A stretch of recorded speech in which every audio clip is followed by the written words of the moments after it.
All right, guys. Good morning. We are starting. We've got Coffee Talk, the world's premier 0700 World of Tanks chat coffee thing. I've got my coffee. This is me, Guido, over on the left side of the Atlantic.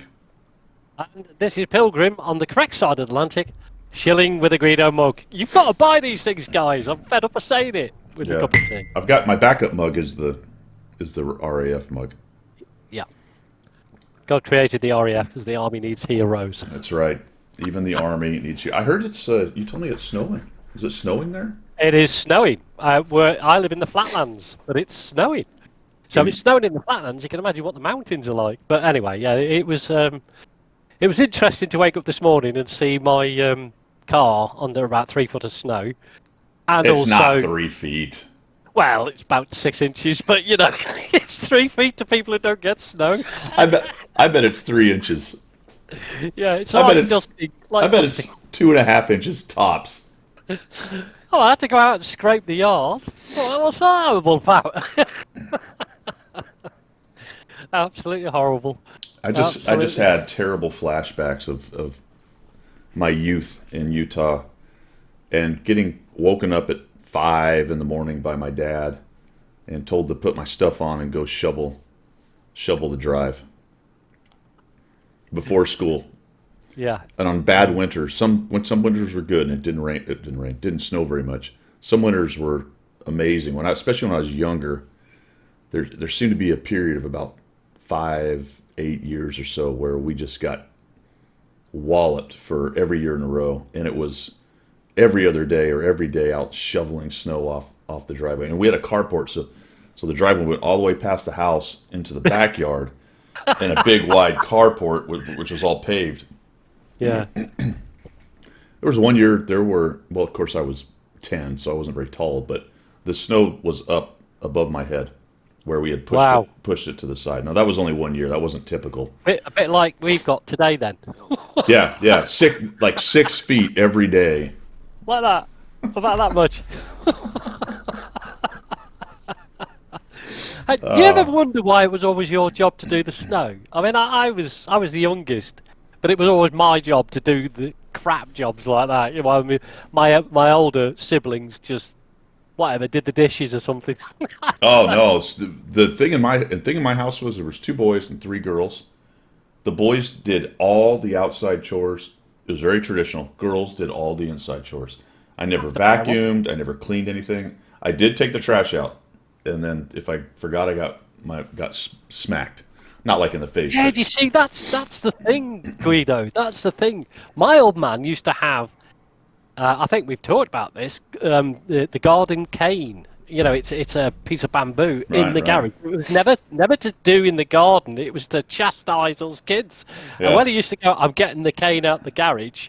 I was like, or the garage, or whatever you want to call it. I was like, I started running for my room. I was like, I'm going up the stairs. I'm locking myself in my room.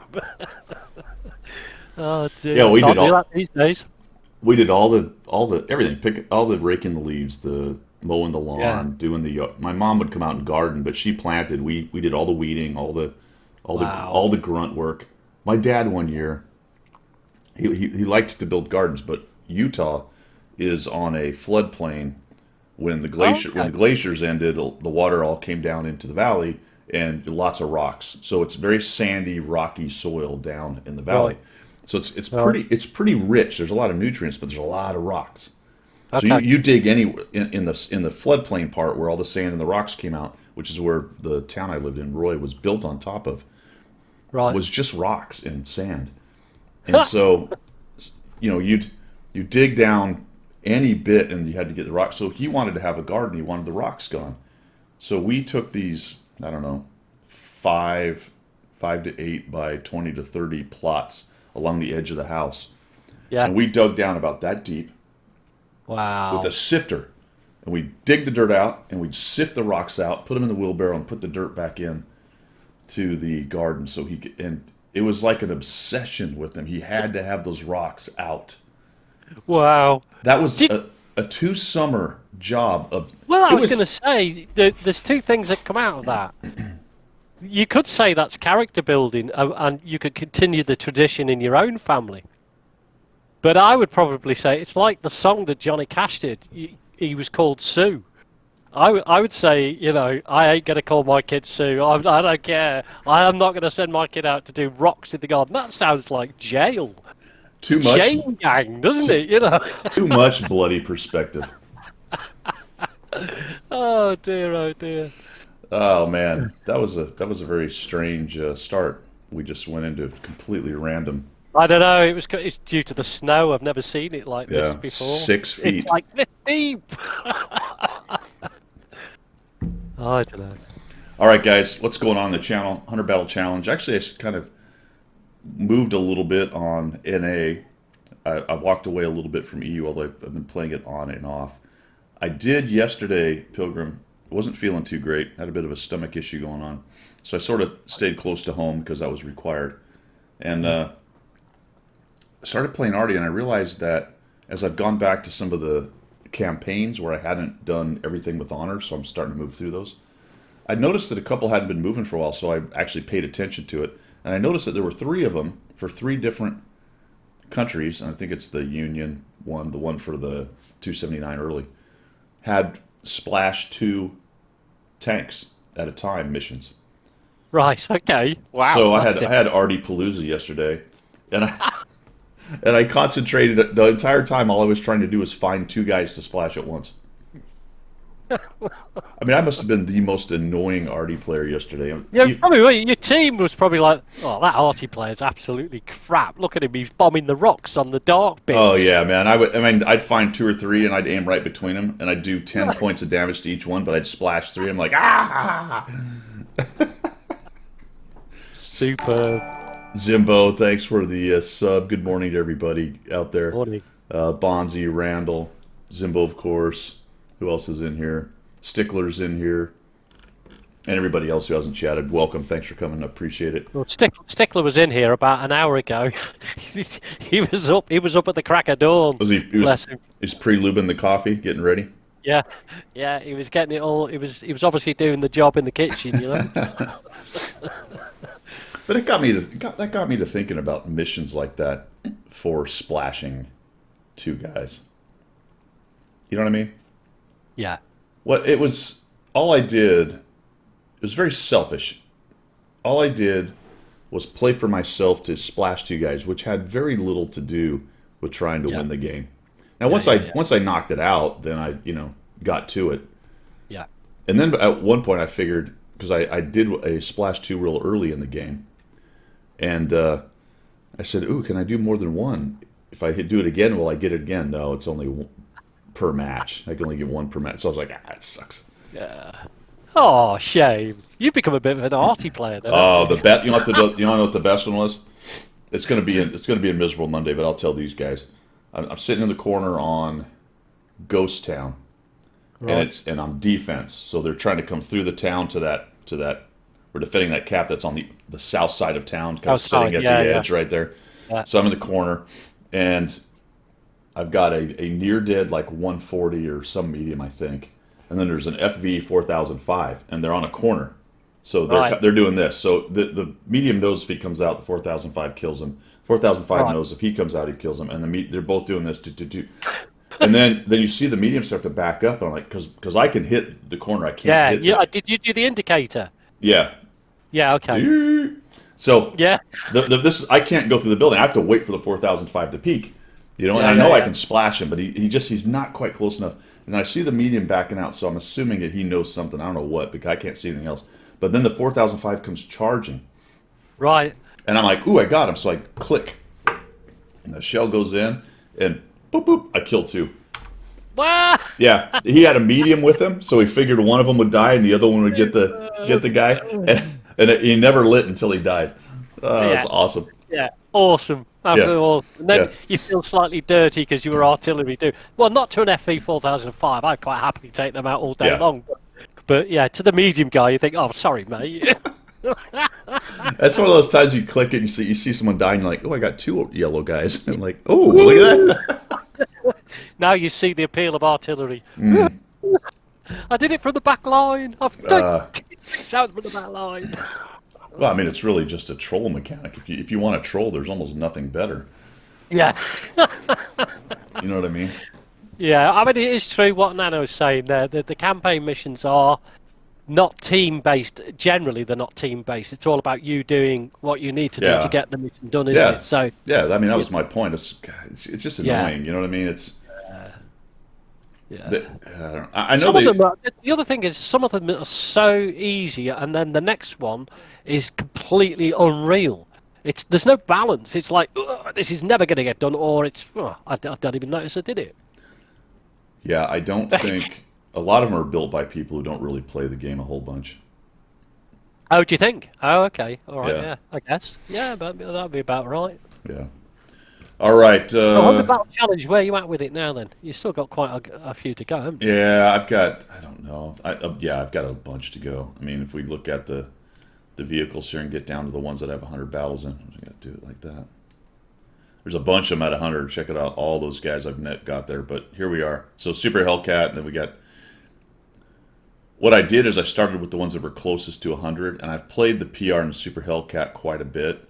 So I'm really at the tanks that are in the 60s and below starting point. Oh, that's going to be a big grind to Yeah, get that, isn't yeah. it? Yeah, yeah. These two have already been pushed up a bit, but and I don't have the Charfuture, so I'm never going to get it to 100. But starting at the No. Churchill, you can see it's at 67. So everything below these guys are in the 60s down to 50s and less. So I mean, that's a lot of I know, games, isn't I it, know, really? I know. When I first looked at it and saw all the tanks had in the 90s, 80s, 70s, I went, oh, okay. And once I ground through those, you can see how many had 100. Okay, I don't know. That's maybe a back burner thing at this point. Can I just answer Stickler's question? Yeah. I'll show this a bit clearer. It's a tank clock. Yeah. So there you go. I don't know what it looks like an FV 4005, doesn't it? But it's got the non-derp gun on it. Look. So Stickler was just asking if it's a toaster. No, it's not a toaster. I don't have my breakfast here. I don't live here, guys. This is just my spare gaming room. Well, actually, I do live here. You trick.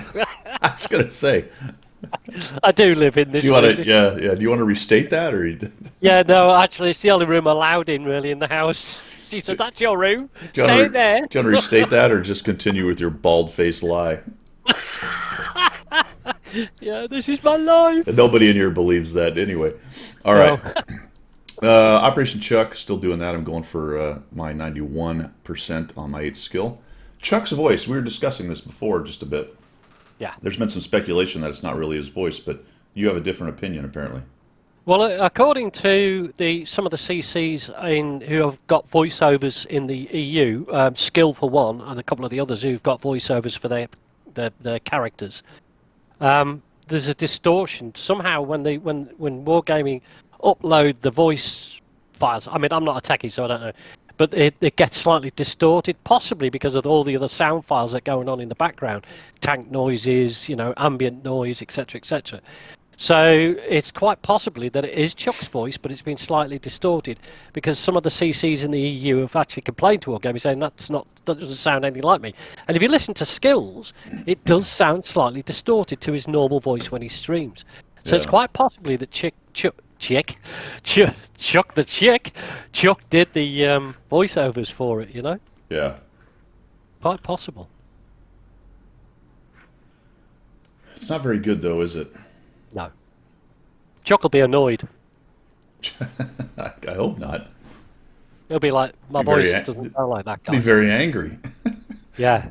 All right, the next stream, Monday stack up tomorrow, guys, afternoon. I don't know when the next one will be. I think Tuesday is my day off, but I don't have my... Actually, you know what? Now that I think about it. There might be one. There might be a pop-up one on Monday. I have a class to teach in the morning, and then I don't have anything else the rest of the day. And I think my day's off Tuesday, so you may get a double banger. But anyway, there will be a stream next week. Standard act. I don't have an exact schedule until about a day before. How you roll, is it? That's how I roll, yeah. Yeah. I have an interview with Jimmy Cribb coming out on Tuesday. So check that out. Jimmy Cribb from Drinking Brothers Gaming, which has been rebranded Jimmy and Nubs. So it's he and his wife are U.S. Army EOD. She's former EOD, having had a incident, but you'll get that in the thing. I mean, she actually got blown up. So in I think Iraq, not Iraq or Syria or Afghanistan, I can't remember which one. But Great guy. I really enjoyed the interview. It was really amazing. So check out that interview. Check out his channel. He does a lot more things than just World of Tanks. And when I asked him, "Hey, what's your community? What are you trying to do?" and he basically was what we do, as far as he just wants to enjoy and have fun, right? So if you're playing a game, you might as well do it and have fun, right? So Yeah. very low key guy, professional. He's a current EOD guy. Just got back from deployment, so it was a great interview. Check that interview out. Good dude. Enjoyed that one. All right, that's it for channel news, man. Missions and specials. Let's get our shill on. See what we got going on here. Oh, we know. I got to see if I can even get into the premium shop because I'm having an issue from here of some kind. You know, I have 64 coupons now. Yeah, yeah. See, I've got none. I think you've had I have a bug of some a kind. glitch. Yeah, I've got Yeah. some kind of bug. Like you said, if you come to use one, will it get rid of 30 odd others when you use the one? We will probably never know, actually. Yeah, Stickler's Well, 38. Yeah. So look at this. My coupon, 64. You can barely see it 'cause I have to pull that down a little bit there. There we go. 64 coupons. Yeah, see, I have action temporarily unavailable. I can't get to featured. Anyway, there's not much going on, guys. There's, what did you say, Pilgrim, that's in the NA shop? Right, on the featured, there's the Rudy War Chest, there's the Alpine Tiger War Chest, there's the SU 130 PM Ultimate War Chest, but there's also bundles as well, so that comes under specials. They've actually separated, which is quite odd. They've got featured, which you can buy these war chests, the Ultimate, and so on. And then when you go to the specials, it's almost a duplication. So I don't know why they do that. Featured and specials are the same. I don't know. And then the normal sort of the AMX 13105 is on fast track, so you can get the fast track bundles for that. That's quite interesting. That's Yeah. quite a nice tank. I like the AMX 13105. Really is. It's odd that you can get to the website, but I can't.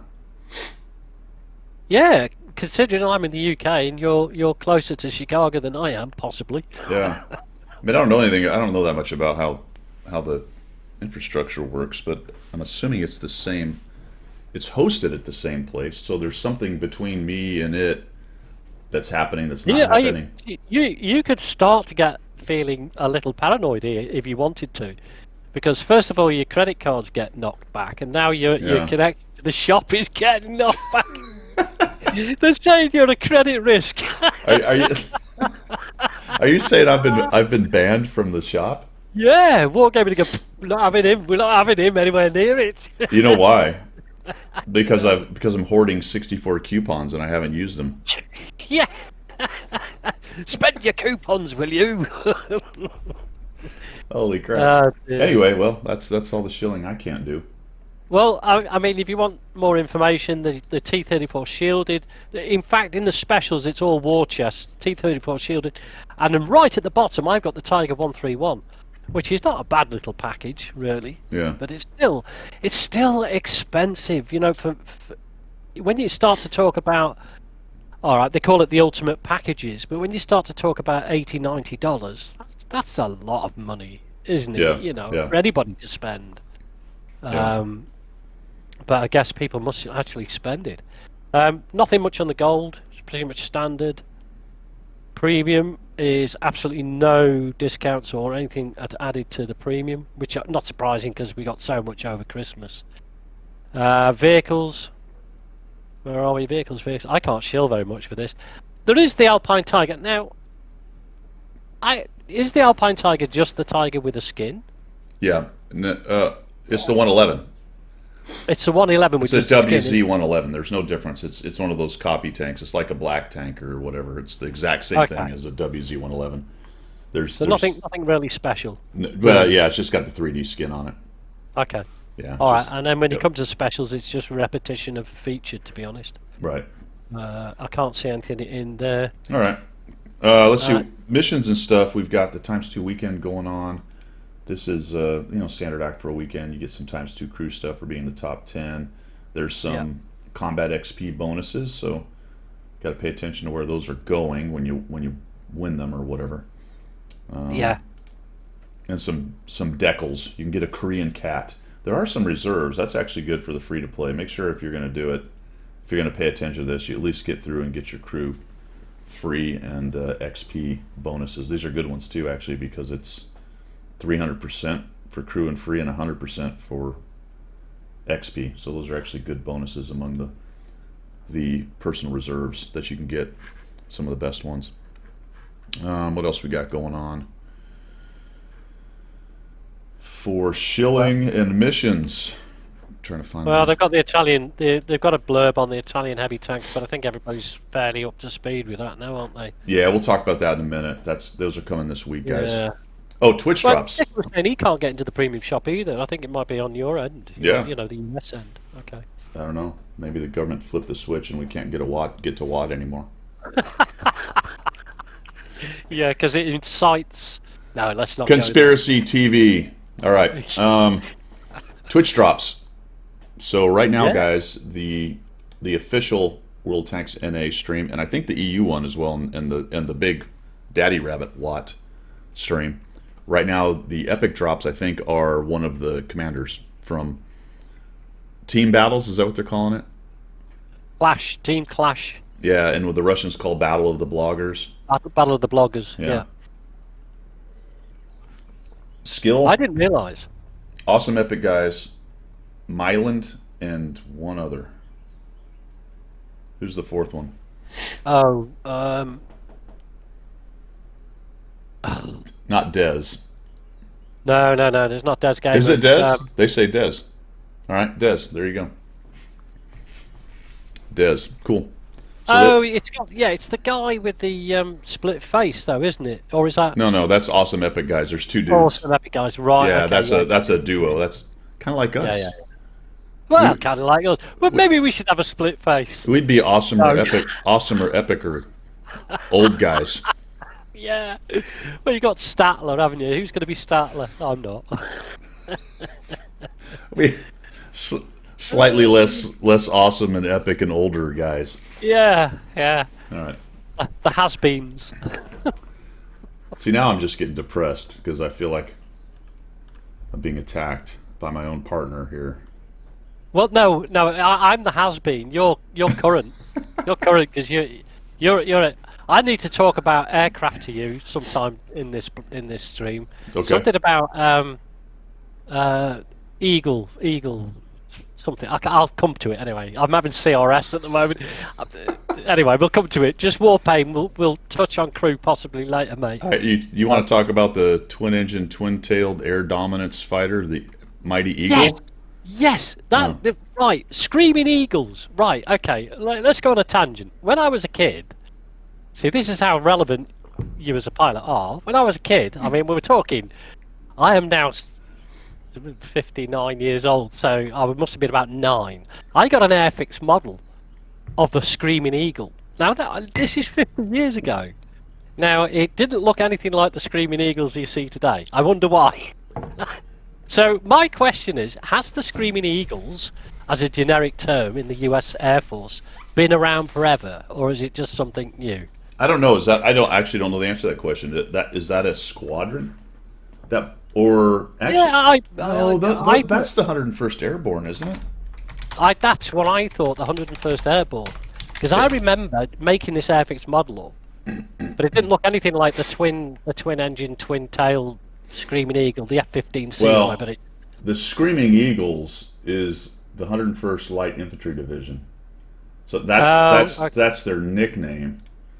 right. Um, Why would they name an aircraft after it then? I mean, these companies make an was Airfix after all, airplane, wasn't yeah, it? and they call it the Screaming Eagle. It could have been just some generic airplane-shaped thing, I don't know. Because you get a decal with it, with an eagle swooping down with its talons like that on Yeah. the side of the aircraft. I mean, it's just old memories, Yeah. with me cement glue and me paint and tried to paint a little Guido stickman to go in the cockpit, Yeah, it's cool. The Eagle, the F-15C Eagle, it's Right. just the F-15C Eagle, which is the last. I'm trying to think right now.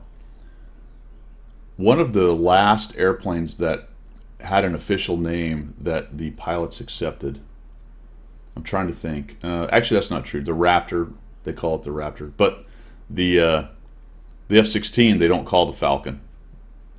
Oh, okay. No, the pilots, All right. at least in the Air Force, the USAF, they call it the Viper. Much more common to call it Right. a Viper. That clears a lot up because I'm watching Low Blow on DCS and he's in his Viper. I'm thinking, I thought you were in your F-15, but it Yeah. is an F-15 Yeah. because it's a Viper. Right. Okay. Cliffy's cleared it up. The F-15 first flew 49 years ago, which was about when I had the Airfix model. Yeah. So it must have been a variant of, the original version of the F-15 then, because I do Probably remember was. it did look like an F-15. Okay. Yeah. So it would have been a model of the A model, which is Right. Okay. or maybe the prototype A model, which is slightly different, but still looks like an Eagle. Yeah, Yeah. because the whole thing about, when you make these up as a kid, you stick loads of cement all over it, it looks a right trash. But it's the decal that got me. It's the eagle swooping down with its talons open. Yeah. I was like, oh, I want to be a pilot. But no. I can't read and write. I couldn't be a pilot. Yeah. Move your cursor, Pilgrim. What is it? Oh, sorry. Right there. Is that better? No, is it really? It's your cursor. Is it my cursor? It is my cursor. You always do it. You always do it. I want to watch the stream back just to check on it. You always have got the cursor hovering around my face, as if you want to click me off. Click, he's gone. Click, he's back. Click, he's gone. Is it- Poised, ready to get rid of me if I say anything contentious. Click, gone. All right, hold on. Can I put it on my face? I can't put it on my face. Why is it never on my face? I don't know. All right, that's annoying. It's seriously abused here, guys. What always happens is, first of all, I'm always effing with the stupid mouse, which I need to stop. But I'm clicking stuff around on the two screens. And I don't know if you guys noticed, but every once in a while I hover, as Pilgrim says, over something that has a window that comes up like that right there. Right. And sometimes I can actually bring the mouse off the screen, and that thing will come up, and then I have to put the mouse back over. Like, where is it now? Is it near you? No, it's actually up here. Okay, I'll have to pay attention to that. That was pretty funny. Slim Z was trying to clean his screen, thinking there was something on his screen. We are so professional on this channel, aren't we? Why is that? It's how we roll. Why is that so funny? Because it's not really that funny, but it's funny. It is funny, isn't it? It is 'Cause funny. It's like, Yeah. It's like taking the mickey out of ourselves, isn't it, really? All right. Twitch drops. Make sure you try. There's some other minor drops. I don't know what they're getting, but I didn't get anything yesterday, so I don't know. Hopefully you guys are getting something. Anybody got one of the commanders? Anybody got? Let us know in the chat if you got it. I haven't been paying attention to chat because I can't see it very well, but I didn't realise how easy it was to link your account. Because I'd never done it. Because I'm not a techie, and they all know that on the stream. You just go to your account management and click Twitch, and you've linked your Twitch account to it. How easy is that? I love that. The fact it's that easy. there have been some issues with people. So if you think you're not getting it, you can go ahead and unclick it and re-click it. Okay. So that just because you didn't get a drop doesn't mean that you're not set up right. But I have had people who have done that and said it started to work again. So I don't know. You should, in theory, get one of the small drops pretty quickly. Right. So if you watched hours and hours, didn't get anything, you might want to do that. All right. Did you? I mean, you said you were up for 3 hours and didn't get anything. So it's not a guarantee you're going to get anything, is it?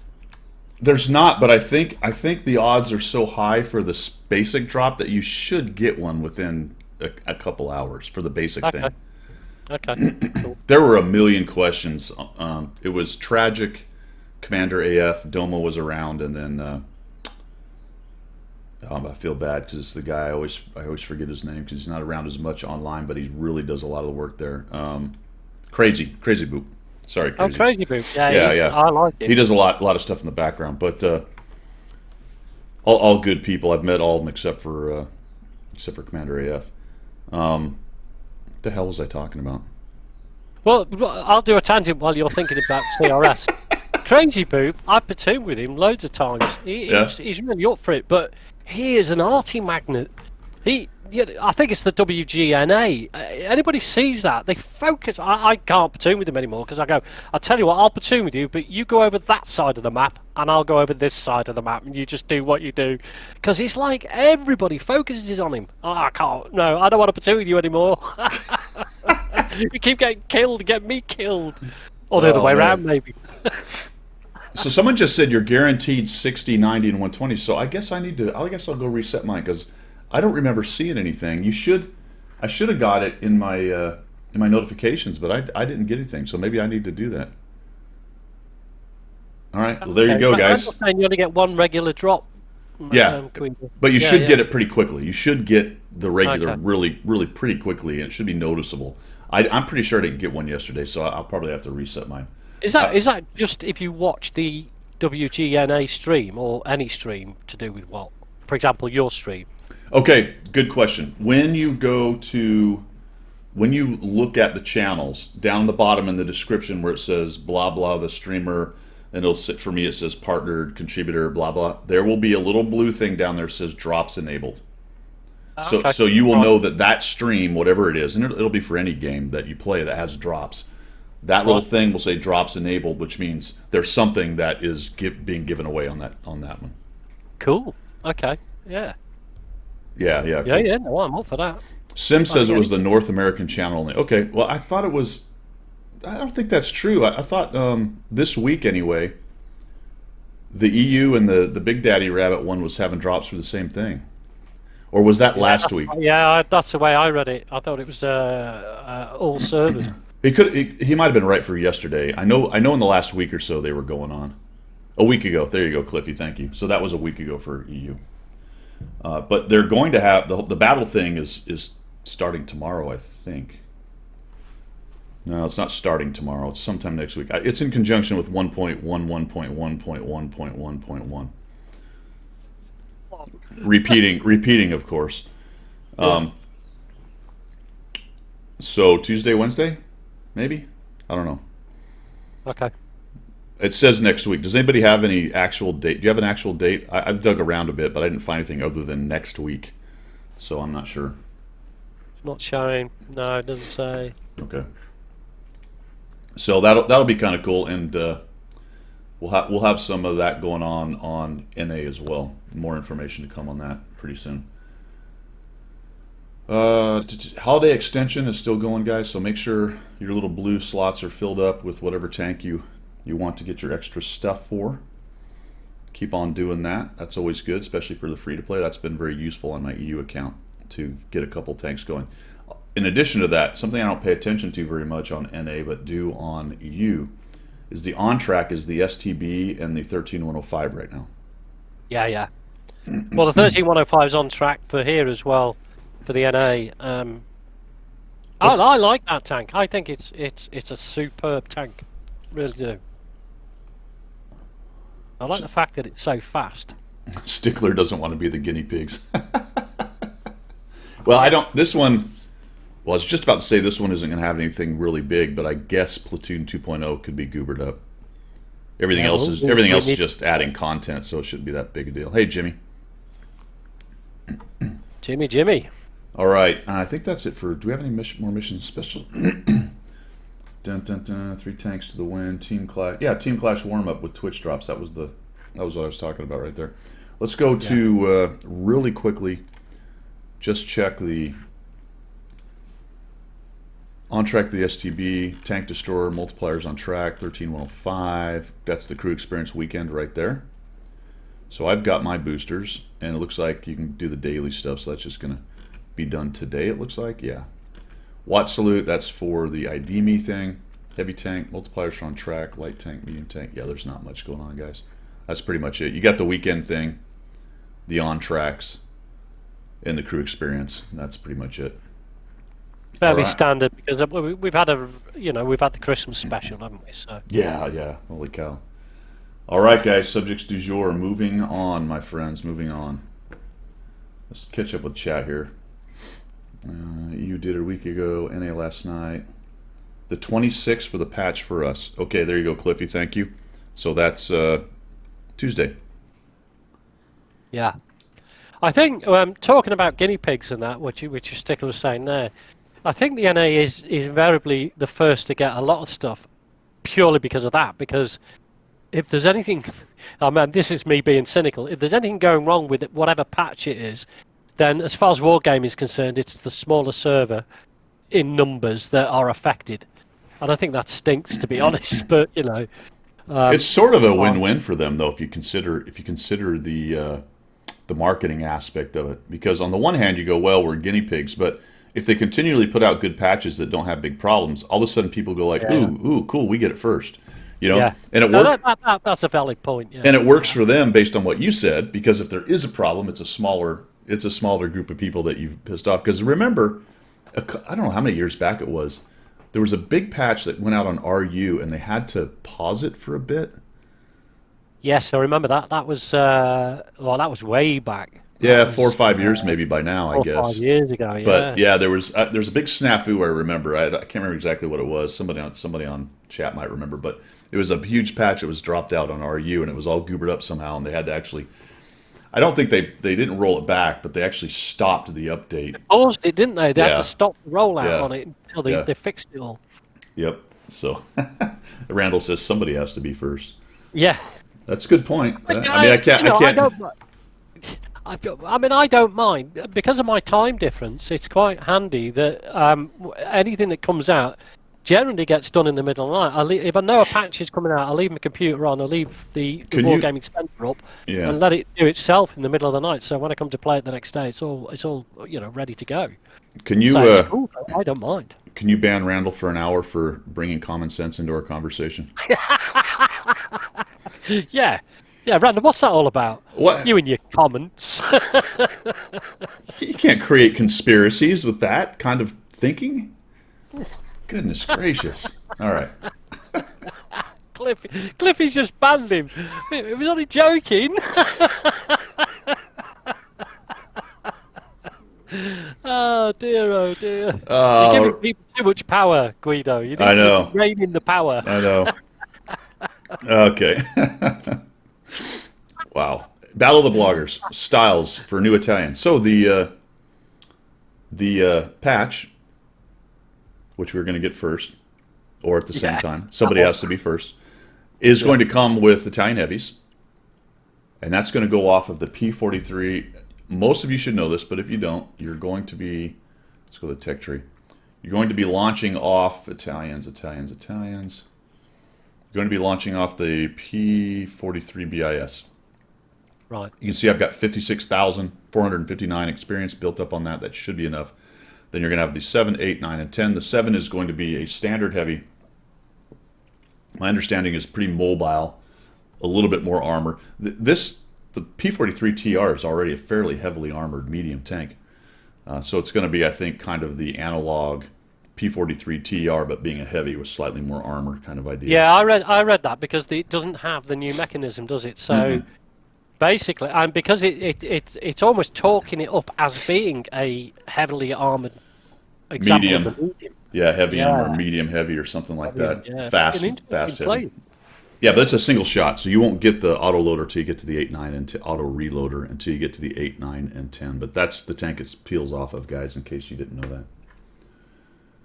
that. So that stuff will be there, and that's tied into the team battles or what Battle of Bloggers or whatever. There's going to be styles for the new Italians. There's going to be missions or some kind of way to get the 3D styles, and I think there's one for each Italian tank. I think it said 4 styles, so that'll be cool. Yeah, you can probably do that in the background without thinking too much about it, hopefully. Yeah. Because it becomes a bit of a pain when you're trying to play to win the tokens or whatever it is that's going to come in to get you the 3D styles. So hopefully it's one of those things that just ticks away in the background. Yeah. And then you end up with a style. You go, whoa, thank you. Yep. So release times. All right. There are new maps coming. Oh, Wayne, come on, man. Wait, Keys, it's for the new maps. Well, good lead-in. That was good lead-in. Yeah. There's a door to each map that you have to open with the key. You can always rely on Wayne to bring in the non-sensible comment, can't you? So we got sensible Randall and we got non-sensible Wayne. I should do a video on that. Where the hell are my keys, and why did it matter? Yeah, where are they? Where's my special garage from I from should way I back then? should I should put an official question into the community guys and say, all right, somebody come clean on what the hell happened with the keys thing. Yeah, yeah, Somebody please. now that it's well in the past, what in the hell was going on with the Yeah, keys? yeah, Maps look too much like Pearl River. Yeah, dude, yes. I saw. I didn't really dig into it, but I glanced over the top-down view of Island. Is that what it's called? Pacific Isle or something. Pacific Isle. Yeah, and I went, oh my gosh, that's not looking good. Yeah. But we'll see. We'll see. You know what? The only thing with that, Guido, is that I think I've mentioned this before. I've seen that on a previous super test, but not PC. I think it might have either been Blitz or console. And I've seen it on a super test there, and you can actually get around the whole island by driving on the beach and then get in between. So there might be some slight difference to that. I don't know. But that would be interesting if you can do that flanking maneuver all the way around the island, and there's little shooting points all the way around. That could make it slightly more interesting than a Pearl River. So I here's don't a know. here's a question, to everybody watching. Would you rather have? This just came to me. Would you rather have more maps like Malinovka and Prokrovka, or more maps like Pearl River and what was the other one, and Great Wall or China or whatever? Right. You know what I mean? Would you rather Yeah. have the wide open maps, Yeah. or 'Cause would that's you what rather have the very warfare is. channelized like Pearl Yeah. River, the Great Wall one, the one with the glacier, the one with the glacier road or whatever? That's all like Yeah. three, and you just cannot get the I'll do cross anything else. flow. No, I don't like those at all because there's no maneuverability. Or if you want to do maneuver warfare, if you want to do tank warfare, then the Great Plains of Poland is where it happens. That's where we were Yeah. taught to fight the Soviets. That's tank warfare. Tank warfare is not, these mountainized, channelized. It's a nightmare, and that's proven time and time again. But it's obviously, War Games' own take on the maps. That's up to them how they do it. But yeah, I get it totally. I'd rather have free-flowing maps where there is more than three possibilities. You know, Grand battle maps. Wait, I'm on side with that. A lot of people aren't. I love the grand battle maps because they are so open. how about 15 on 15 on one of the grand That battle would be maps? absolutely superb. Just not That's have the definitely like 30 or 15. 45 or whatever the hell it is, but just do Yeah. 15v15 on those maps. Yeah, yeah.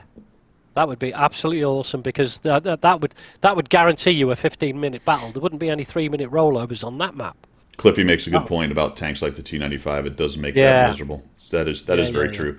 But it's the same thing. it's You get a scout in a city map. It kind of sucks. So somebody else made a point. I like a lot of maps, and I agree with that. The one thing I don't like are the maps that are like Great Wall. Yeah. What's the other one we just talked about? Pearl River. They're just too channelized. They're not. They don't have to be wide open. Go flow easily, but a little bit easier to kind of move back and forth.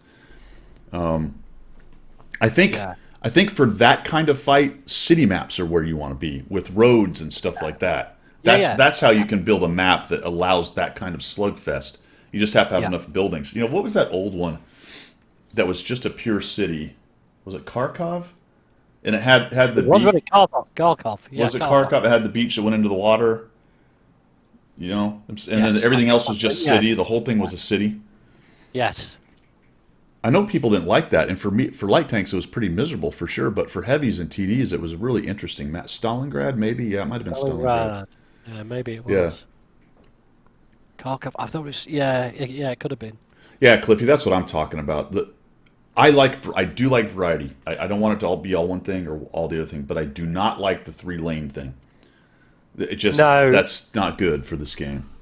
There is always going to be the meta to every map, which is fine. But it's nice sometimes to find different ways of engaging the enemy. Yeah, And it's nice to find those little hidden corners and things. When you start to get, I call it channelized, but you guys call it canalized. When you start to get that type of play, it's always the same play. And you're like, so really it's down to the law of averages whether you win or not. Whether you've got any tactical nous doesn't mean any difference on some of these maps. It's just who's got the biggest heavy and who's got the fastest mediums. You know. Yeah. Yeah. So hold on, I gotta check something here.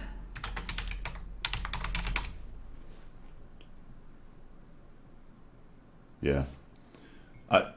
I wanted to thank, and I'm bad at this because I can't remember who sent it to me right now. I have it written down, but I don't have it access to it. But I'm on my second bag of Gold County Roasters. I did the La Florida first, and now I'm doing the other one, and it is some fantastic coffee, man. Absolutely fantastic coffee. So thanks for sending me that. I know that was pretty random. Back to maps. Are you going to purchase more? I Is might it that actually. nice? I think I might. Yeah, yeah. I might go to their website and grab some stuff. Cool. But I'm the only one who drinks it, and I bought the little one shot thing that you can do for the Keurig. Yeah. So, Yeah. odd dogs. But if you give players choices, they go beach. They do. Where would you like to go, guys? I want to go to the beach. No, well, okay, fine. You know, that got me thinking about something else. I just saw a video by Casual Boops, who's a really good player, and he's doing some good videos. And also, can I just say, why do all the other CCs follow what I do and copy me? Because you're such a superstar, sir. I've told you. I'm just kidding. They don't do that, but They do. I will say that several of them have picked up EU accounts lately. That's I'm just saying. Anyway. He went over to EU to do the same thing I did. Essentially, go get experience somewhere else so you can talk about it. That's acting like I came up with that idea is stupid because it's just a common sense thing to do. So he did that, but he had a completely. My point of this is he had a completely different take. He says EU is spastically aggressive. No. No, do you know what? I redefine the term camping when I play EU because it's like, Yeah. there's my team, there's me, there's my team, there's me.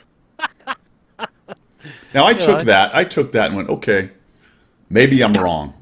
So then I went to you and played again another, 10, 20, 30 battles, couple 3 days, came back and went, no. But I think he's right to some extent because what I have always said is you will have games that are spastically aggressive, well more than NA, but they are few and far between. So it's the extremes are very much, but I will say that it is just a very much more campy. Yeah, I've had games on the EU where I've gone in taking a fairly aggressive stance as taught by Guido. And I've gone into a position, my team has camped, and then all of a sudden, almost to a man, 12 tanks will just roll forward like, let's go. I'm down to my last 15 hit points at this point, and then my team decide, now's the time to do it, like 5 minutes into the battle, and you're like, thanks. Thanks for all the support you're giving me, guys. So here's what I think happens with something like that. Yeah, Randall, you're right. It is, but I think Ikibu's wrong. I mean, I don't know what to say, man. It's just EU is plainly. Your experience, my experience of the battles we've been in. To be fair, small sample size on an EU of 100,000 players, but that's what we're getting. We're getting this camping nature. But let me now widen that a little bit out to the person who's making the analysis, their playstyle. Right. A lot of these very good players are not passive, but they're very careful, much more careful than I am. They're naturally a little further back. They don't go up front and try to take aggressive positions as much as, say, I do. Yep. So what they see, I think, is they go to their careful spot and they see those 2 or 3 tanks that are aggressive get wiped out. And that feels like to them, oh wow, look how aggressive this is. But they're a more careful player. Yeah. Whereas what I see is I will be one of the 2 or 3 tanks up forward on EU because that's about all there is, and then I'll look back and like everybody is back there. Yeah. So I think it has a lot to do with where you come in, because on NA I'll have more tanks with me up front, nearly every time than on EU. Yeah. Nearly every time. Now it's not a always never thing. That's just You have games on No, EU that look. again, giving it the small sample size, Guido, but it is the. I mean, I've been playing EU about 3 years now, 3 years thereabouts, and you've been doing it, this year, last year. So it's a small sample size. So I understand that, and I understand exactly the point you're making. That is, if you play an aggressive play, on the NA, you tend to have support. You tend to have people who have the similar play style, so they will go with you. 2, 3, tanks will go with you. You're quite right. On the EU, there's a lot more careful players who, and maybe this is a good way to look at it, who decide when to deploy at the time they think is right, rather than deploying into an aggressive position. So, it's a different play. It's a whole different play thing, isn't it? Yeah, I mean, you could very well come out of that and go, you know what, EU is really aggressive. That's why I don't go forward and die with the first three guys being aggressive. Well, then I look at it and go, well, that's not aggressive. That's just the first 2 or 3 guys went to positions I consider to be important, and they got killed because everybody was camping and sniping. But Yep. that's two different. That's two different people's mentality of how they're looking at it. Coming Yep. at it. So really, what you do is define campy. What's Yep. campy? I'm not a camper. I'm careful. You know what I'm saying? Well, you're a camper because Yeah, you're always, yeah. and then I say you're a camper because you're always behind me. You know what I'm saying? Yeah, yeah. And it becomes a hard, fast, dedicated thing. Is when you're artillery, and you're up front, and the rest of your team's behind you. That's camping. Right. I mean, I think we can all agree the guy who never leaves cap and sits in a bush way in the back, and even when his team's winning, doesn't come out. Okay, I think every server would agree. All right, that's camping. But past that point, it becomes a discussion on whether am I camping or am I taking up a strong position or whatever. Yeah. Yeah. There are certain maps that lend itself to being effective to have a second echelon, if you like, rather than pushing forward. Yeah. But very few. I mean, if you don't win the critical ground, the high ground, then invariably, my experience, you lose the battle. So you need to win those critical parts of the map to be able to push forward. So Yeah. sometimes you have to be aggressive. But there are a couple of maps. I think I can't even remember the names of them, but there are a couple where you can hang back a little bit and then work your way forward and doing all that sort of stuff. There's nothing wrong with that. I mean, if you're actively supporting something, you've got firing, you have targets, you have shots. I talk about that a lot in my videos. I have no problem with that. But it also kind of depends on what tank you are. I mean, if you're in the top tier heavy and you're back there doing that, when we needed you up front, kind of doing heavy tank Yeah. stuff. Okay, Yeah. that's now you're leaning into the campy side of things. Yeah. You know what I'm saying? And it's not a hard, fast rule. Like you said, it's map dependent. The guys are talking about it down below. Same thing. Cliffy, I fully support that. YOLO and die and blame the team. Naturally, it is the team's fault. Everything that happens, Always. everything that happens that's good is my skill. Everything that happens that's bad is your fault. Right? Always. I've That's built whenever I've I'm built a too whole with you. YouTube channel on that idea.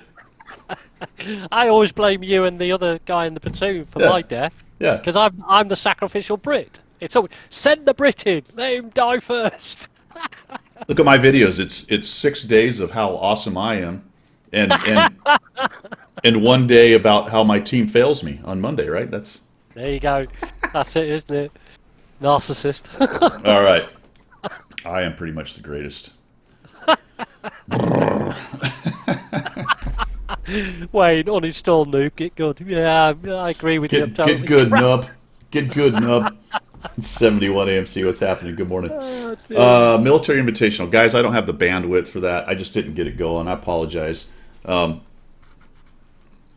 Yeah, I'm just going to leave it there. I was going to say if somebody wants to make it happen today, but there's too much coordination in a day to futz around with. So I apologize for that. I got too much stuff going on.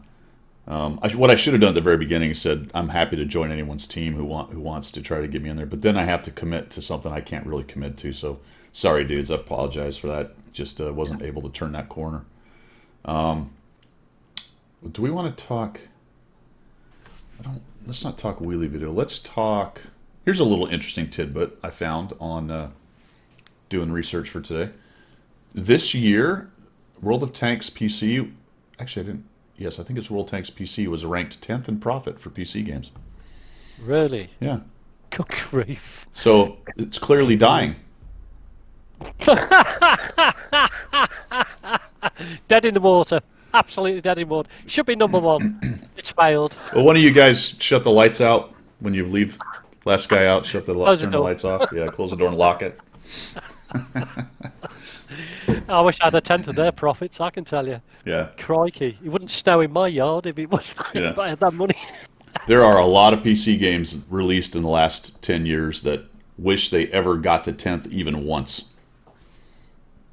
You've got to look at it. I mean, it's no small feat to get the golden joystick award 4 times. It's not a small feat. People must like and vote for the game for it to get these awards and all the rest of it. It's one of those games which has global appeal, Yeah. and it's competitive.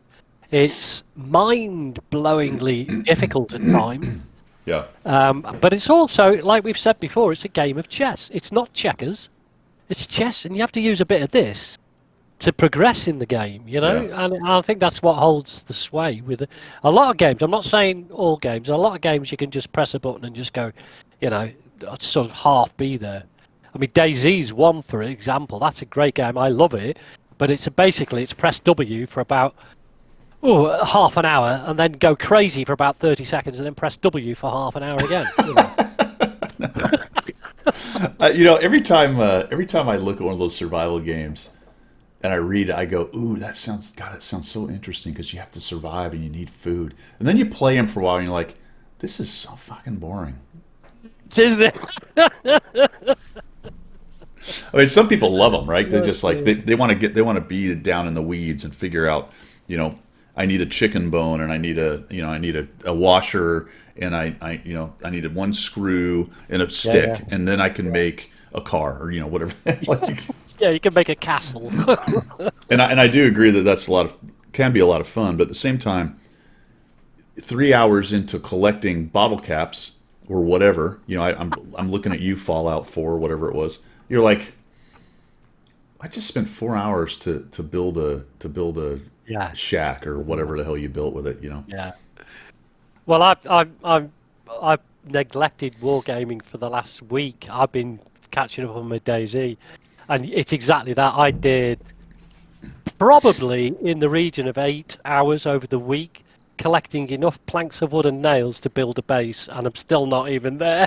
And I've been running around the map going, press W, dum-ba-dum-ba-dum-ba-dum-ba-dum. And then for a bit of fun, you can actually press Control, which makes it sprint until the stamina runs out. So you go dum-de-dum-dum-dum.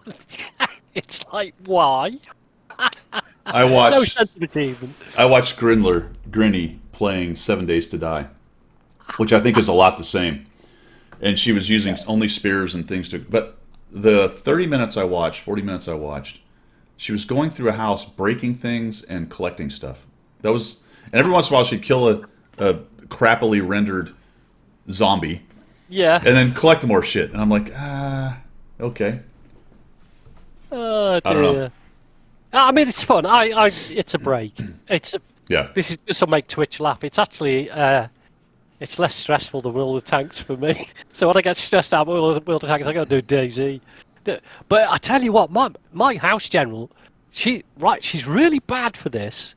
So I've got these on and and I'm like, I can hear zombies here and all this sort. And I'm in a building, I'm trying to keep around, and you've got live players who are trying to kill you. You can see torchlights going and everything. And then she'll pop round the corner and go, "Tea's ready," and I go, "Shit!" I go, "Don't do that. There's zombies on my left, there's killers on my right, and you're shouting tea's ready behind me without giving me warning." So now she has to knock on the door. "It's me," which is even worse. That is awesome, man. Oh, Yeah. awesome. It's gamers like all kinds of different games, which is a really stupid comment on the surface. But the point is, when I do my interviews and I ask the different CCs or players that I've interviewed what brought them to World of Tanks, it has amazed me a little bit at the breadth of interest in different kinds of games. Yeah. You know what I'm saying? You would think that World of Tanks would bring in, war gamers. That's it. But no, it's just because of the dynamic gameplay and the player versus player aspect of it. And then all of us have our own different other games we like. I like to play DCS. You do DayZ. You know, it's really to me always fascinating the different places people go with that. You know, Yeah. going back to what were we talking about earlier? The Maps, maps. key. Yeah, keys. Maps and campiness, and then you know Yeah. different games and how long World of Tanks is going to last. Yeah. Is I think someone made a mention it's going to go on 10 years. So long as they can continue to put out new content, and I think they probably need to start working on maps a little bit more and balance. Yeah. And Yeah. that's been a complaint for 5 years, and it will never go away. But what I'm seeing right now, as far as longevity of this game, what I'm starting to get super irritated with are the few things that are just crushing gameplay right now, Yes. which Yeah. are maps, not all of them, but some wheeled tanks, which we'll get to in a minute, and frankly, autoloaders. Now, autoloaders has been a complaint for a lot of years, and to me, it was not a big deal when there weren't so many of them. Yes. But now they're everywhere. Yeah. And the problem with that is you make a mistake against one of those things, and it's not just a, hey, I traded poorly. It's a, hey, I'm out of the game. Yeah. You know, Yeah. kind of like the old school artillery when they hit you for 1,500 or rolling up to an FV 4005, which are, to me is a problem, but there's not very many of those. No. Right? So the 4005, you go, well, whatever, Guido, autoloaders of 4005s can do the same thing. I know, noted, but there's not that many of those running around in a game. You load into games now, and it's autoloader palooza. They're everywhere. They either have two barrels or they have some kind of auto loader or auto reloader or whatever other multi-shot thing. And this is all, you know, a sop to the faster gameplay generation. Yeah. You know, the clown cars are included in that, and the problem with that is it's just crapping on gameplay, and that gameplay that this game basically invented. Until World of Tanks, I'd never seen anything that I always call it stately, but that pace of gameplay that was interesting enough that it was continuing to go, but slow enough that people could kind of worry about maneuver and angling and do stuff. Yeah. But you Yeah. start introducing auto loaders, auto reloaders, and proliferate the shit out of them. You know, Yeah. chuck on Yeah. top the mega damage TDs, throw on top of that the cherry of the EBRs flailing around, and then in the background, which has also always been a problem, raining death from the red line with artillery. Add Yeah. all of that together, and you got people sitting in the back going, well, fuck it, I'm not going out there. Absolutely, and that's a very good point because the dynamic gameplay has been altered significantly with the introduction of both autoloaders and wheelies. Yeah. Because I came to this game like you, I mean, way back when, because it was a strategy game in 3D form. So it was like Risk or something like that. You know what I mean? It was in 3D form. I could control what I was doing in conjunction with the team. I could try and work out a strategy that would be effective but keep me safe. Now I'm trying to work those strategies. All right, people might say change your strategies then to deal with it all, but it's overpowering. I can't work a strategy against a platoon of wheelies or Yeah. a platoon of autoloader projettos flying around the map. You know, Yeah. I can't do a strategy game. I just have to now take it on the chin. Well, you If I go can, for- but the strategy is to turtle back and not To expose camp back, yourself, yeah. right? That's the only strat that works against that. You can't tangle with them, especially alone. But you make some good points because you know this game for me when I first started playing it, I like RTSs where you have multiple units and you can drag the box around them and send them all here and you build things and whatever. But the combat piece of that, I always wondered how cool it would be to be able to project yourself into one unit and then kind of maneuver around. This game sort of did that. You got 15 tanks, they each have one human. Yeah. They're all trying to, work together towards the same goal.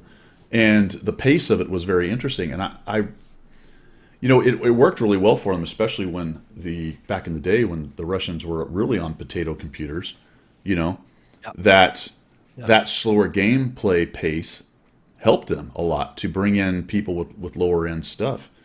Yeah. And I just feel like they're wandering away from that. And I honestly feel like they just don't understand that that meta change is turning people off. That was a Yeah. base, a core, community. Now maybe they don't care. They run numbers. We've talked about this a bunch. I don't know. Maybe they look at it and go, well, that's a group that they'll slowly fritter away because they're not just going to quit outright. They got a lot invested. We're actually bringing in more of this other group who likes that kind of gameplay, and too bad, so sad. Stuff evolves, and if you go play another game, it doesn't hurt us too much. But I think that's a mistake. Yeah. It's too much, and I don't think it has to be that way. But I think what you've got to do is stop alienating the, let's call it a number pulled out of the air, the 75% of the player base that have invested many years, and never mind the money, but many years of time and effort into the game, which has made the game where it is today. Because the game would have just sat still if it wasn't for the player base. yeah, The player base have a vote. So if you start to alienate that group of players, fine, you're bringing the Call of Duty players in, or whatever they are, the speed players and all the rest of it, you're bringing them in. But what you've lost intrinsically is, a million votes walk with the feet, by, Yeah, I'm yeah. not playing anymore. And you get the death of the game. Because the speedsters will move on to another speedster game. They won't stay for the longevity of the game. Those that are coming because it's fun to run around in a clown car won't do the grind to get the 60 TP. They won't be interested in that. Yeah, I've often wondered about that. It's a good point, and I don't know.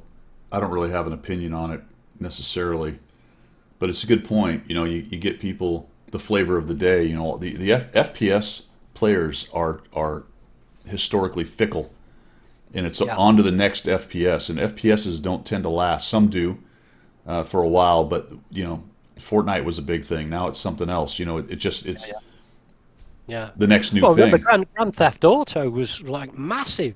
I mean, I guess it still is now. A lot of people still play it, Yeah. but I don't think it attracts the audience like it used to. Just catching up on chat. Well, see, Here we go. because a game like that is, first of all, the graphics get dated and they don't update the graphics. World of Tanks has continually updated the graphics. There's no Yeah, reason to update Grand Theft Auto 3. They just make 4 or 5 or whatever and they move on. Yeah. And then That's the thing, inside a lot of those games are missions, and once you do the mission, it's the same mission, and they can add content, but it's always the same thing. Then there's the PvP thing is there noted, but a game like World of Tanks, it's always 15v15 on rotating maps, and the way World of Tanks is new is you never know what a human's going to do. Now it does start to stagnate because people learn what the meta thing is on the map, and wargaming has to do stuff to mix that up. But I think No, without a doubt. rather than introducing lots of different mechanics like wheeled tanks and crap like that, they just change their maps around a little bit. I would take the maps they've already built and I would just make different versions of them with different stuff going on. Or even have. I mean, they've got the 3 game modes, haven't they? They've got assault, encounter, and standard. Maybe with a slight change of maps, you would introduce a 4th mode. I mean, off the top of my head, I can't think of one, but Yeah. I'm not a developer.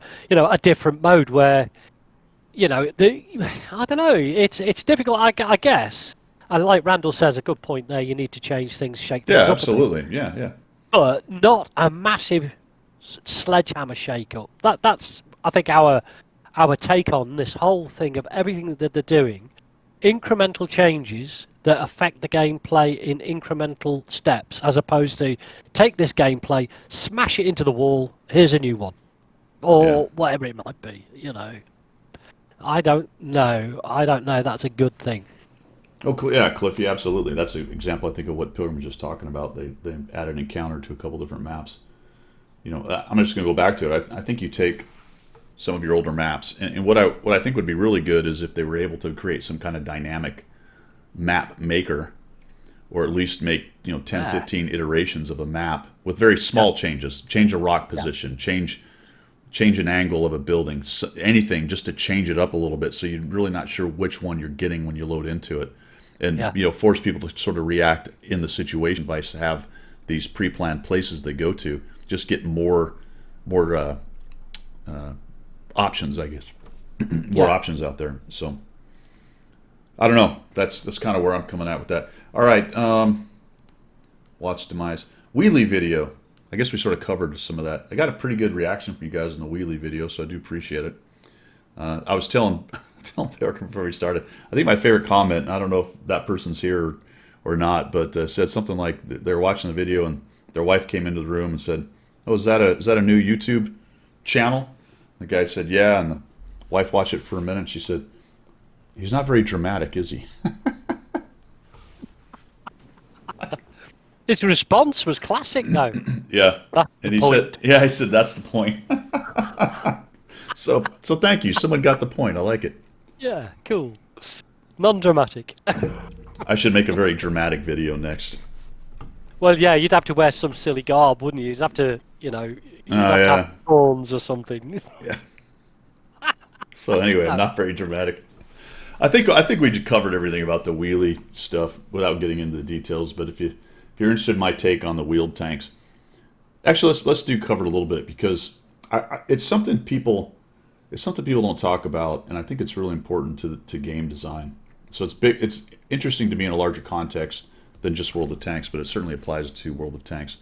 And it's the fact when you introduce outlying numbers or capabilities or mechanics or whatever into a closed system like this game, where there's no way for the player to invent something new other than to change tactics.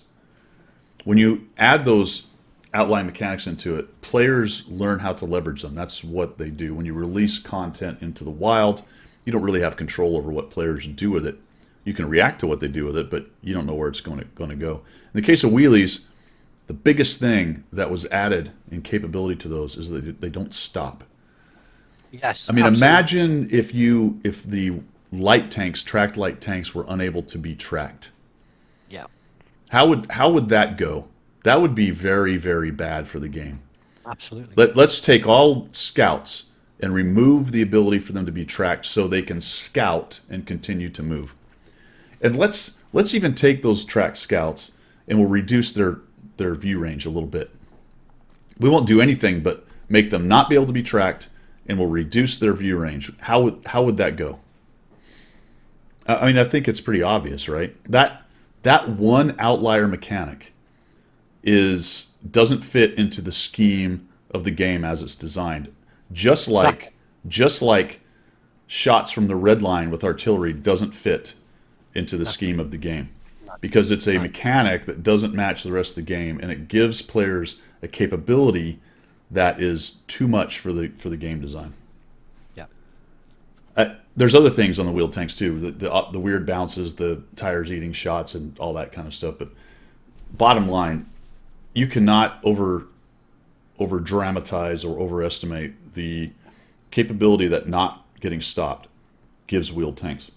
Especially, And that's a good point you make on the video about stopping. Is that when good players, very good players, are adapting and loving the wheelie, because it gives them the maneuverability, as you said on your video, Yeah. and it gives them, the ability to get around the map like they want to. They love maneuver warfare, which is what tank Yeah. battles are all about. Yeah. However, when a good player moves from point A to point B, he's already calculated the risk level, and he knows that the next point he gets to is a safe place. Well, if you can't be stopped, you're going to get to the safe place with a damaged wheel, then repair it. If you're in a tract, you're going to be out in the open and getting spanked by everybody. And that's the big difference. Yeah. If you can be stopped, you become a static target. So anybody in a light is a static target if you're tracked. You're Yeah. not if you're in a wheelie. so you And put that's that. Yeah, you put that calculus in your brain when you make the move, and good players love that because that increases the usable amount of map and the usable amount of options that guy has, guy or gal. Yeah. Yeah. The counter is always, oh, they die fast, and if you're bad, you have a really bad game. Okay, noted. That's not what we're talking about. What we're talking about is the top end and what the mechanics allow good players to do, which can really crush matches. Yep.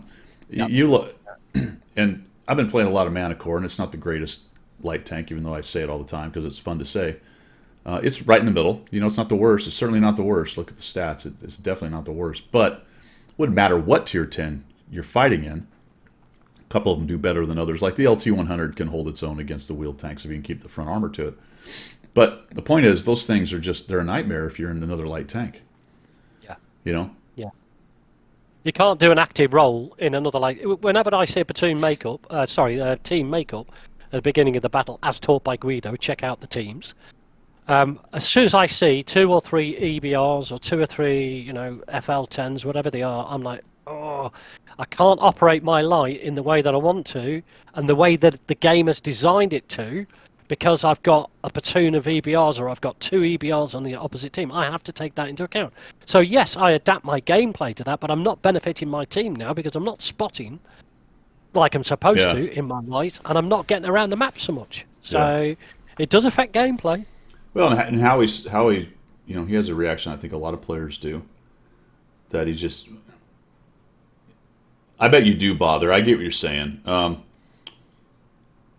I try to play more or less the same with a little bit more care, which I think gets me out in the open a little too much at times, especially in the Mana Core. I was doing really well in the last couple days, 3 or 4 days. I've actually lost 2% of win rate, and a lot of it is playing poorly against the EBRs. There's just so many of them at tier 10. I mean, you play tier 10, you're literally, because I'm playing a light tank, I'm definitely going to have another light tank, and it's almost always at least one EBR, if not 2 or 3. And when you see 3 EBRs and 2 other light tanks, 5 of the tanks are lights and 3 of them are EBRs.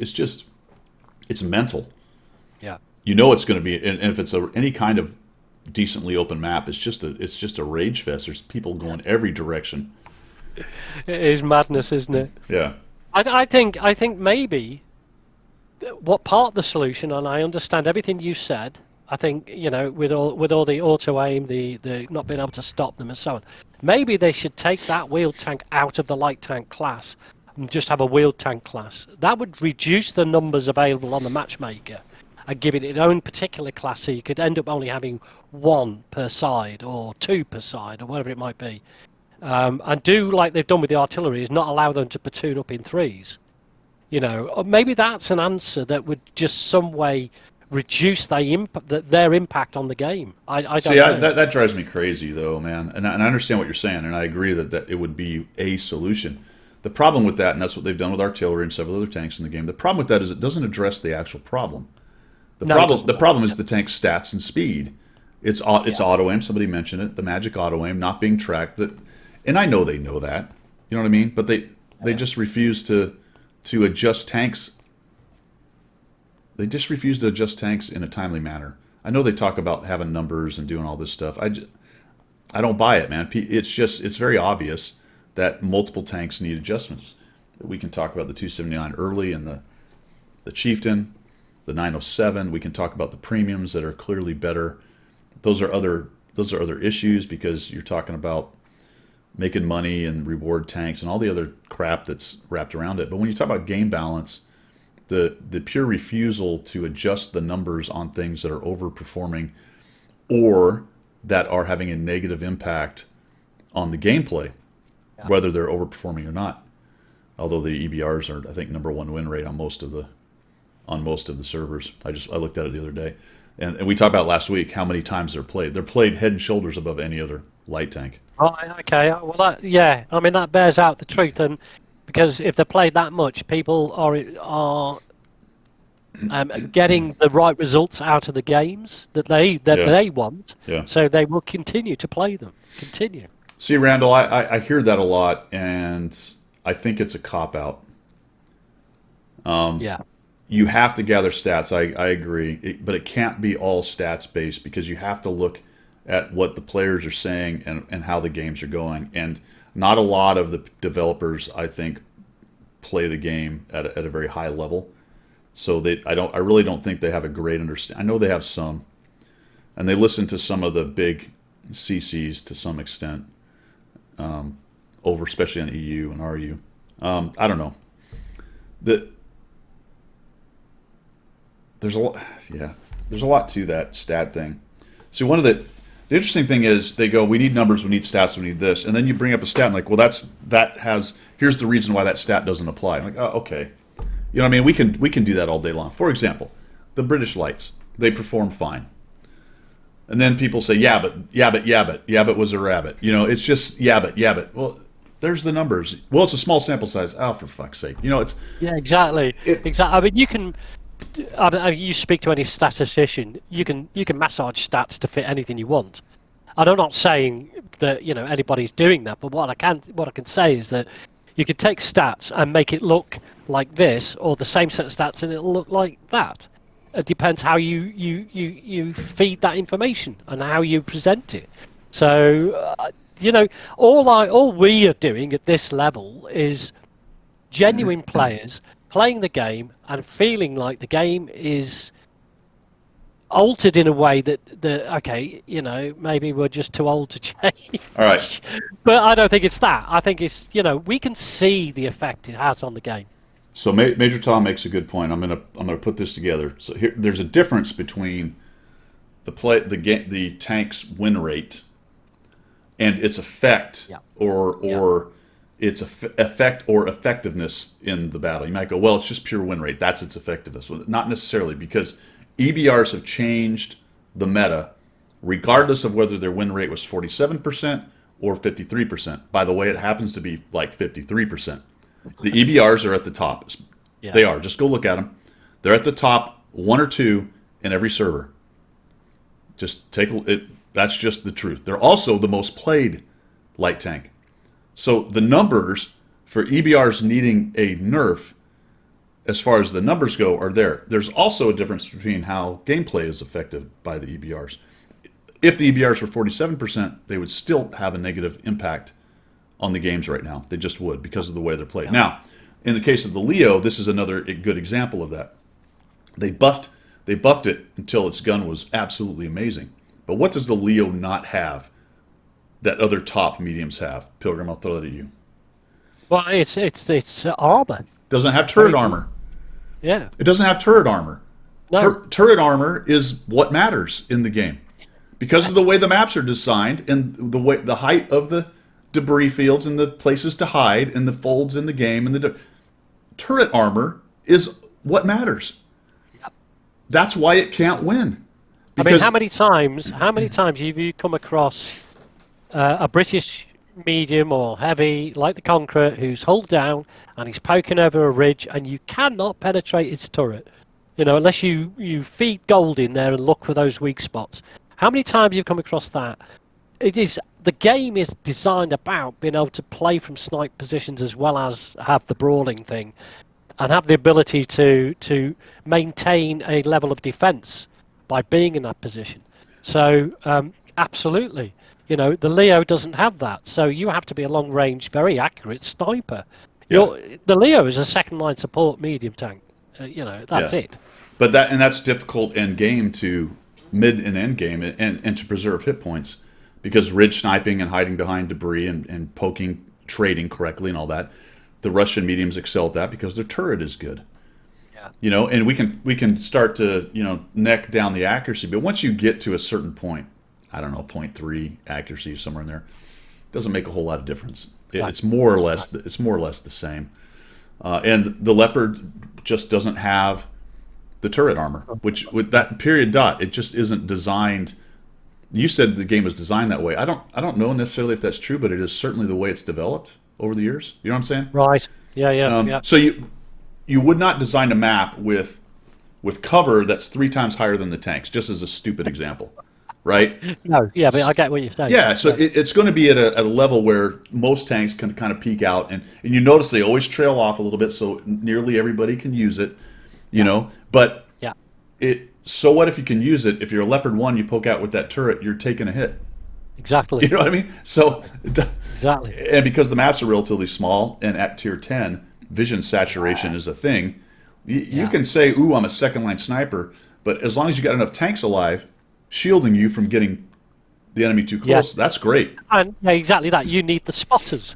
Yeah. So, okay, let's bring the wheelies into that. If you've got wheelies on the enemy team and your lights are reluctant to press forward and spot for you, you're not doing any job as a second-line sniper because you can't see the enemy tanks. Yeah. Simple as that. An end game. Yeah, an end game, when a 140, 430U or whatever is raging around and he has to brawl, taking on the last couple of guys, he's in a much better position because he's got the turret armor and the armor. Yeah. Leopard's just going to get pinned. Yeah. So, yeah. Sherman Panzer stats are easy to gather, very easy to get. Yeah. Yeah, you would know more about this. I don't. we always talk about sample size, and I'm a caveman in this case. I understand that 10 battles is probably not enough to make a determination specifically on something, but is 10,000? You know what I'm saying? If your wheeled tanks are played 1,000,000 times and your mana cores played 38,000 times, is that a big difference in terms of stats? I don't know. Once we get up to hundreds of thousands, is that probably enough? Yeah. Is that where we are with a lot of stuff? Yeah. I mean, I think again, there's a difference between purely what the stats are and what the effect of the tank is on the game. Yeah. There is cause. I think the word is causality, isn't it? It doesn't matter what the stats are. There's an effect on the game that players are feeling, irrespective of stats. You know, I mean, Artie's a good example. Play it every day. Yeah, You know? Artie's a good example, right? It doesn't have 54% win rates. You know, it's not dominant. He actually was at one point, but that was another time ago, 8 years ago, 6 years or so. But the negative effect on the game had nothing to do with what their win rate was. No.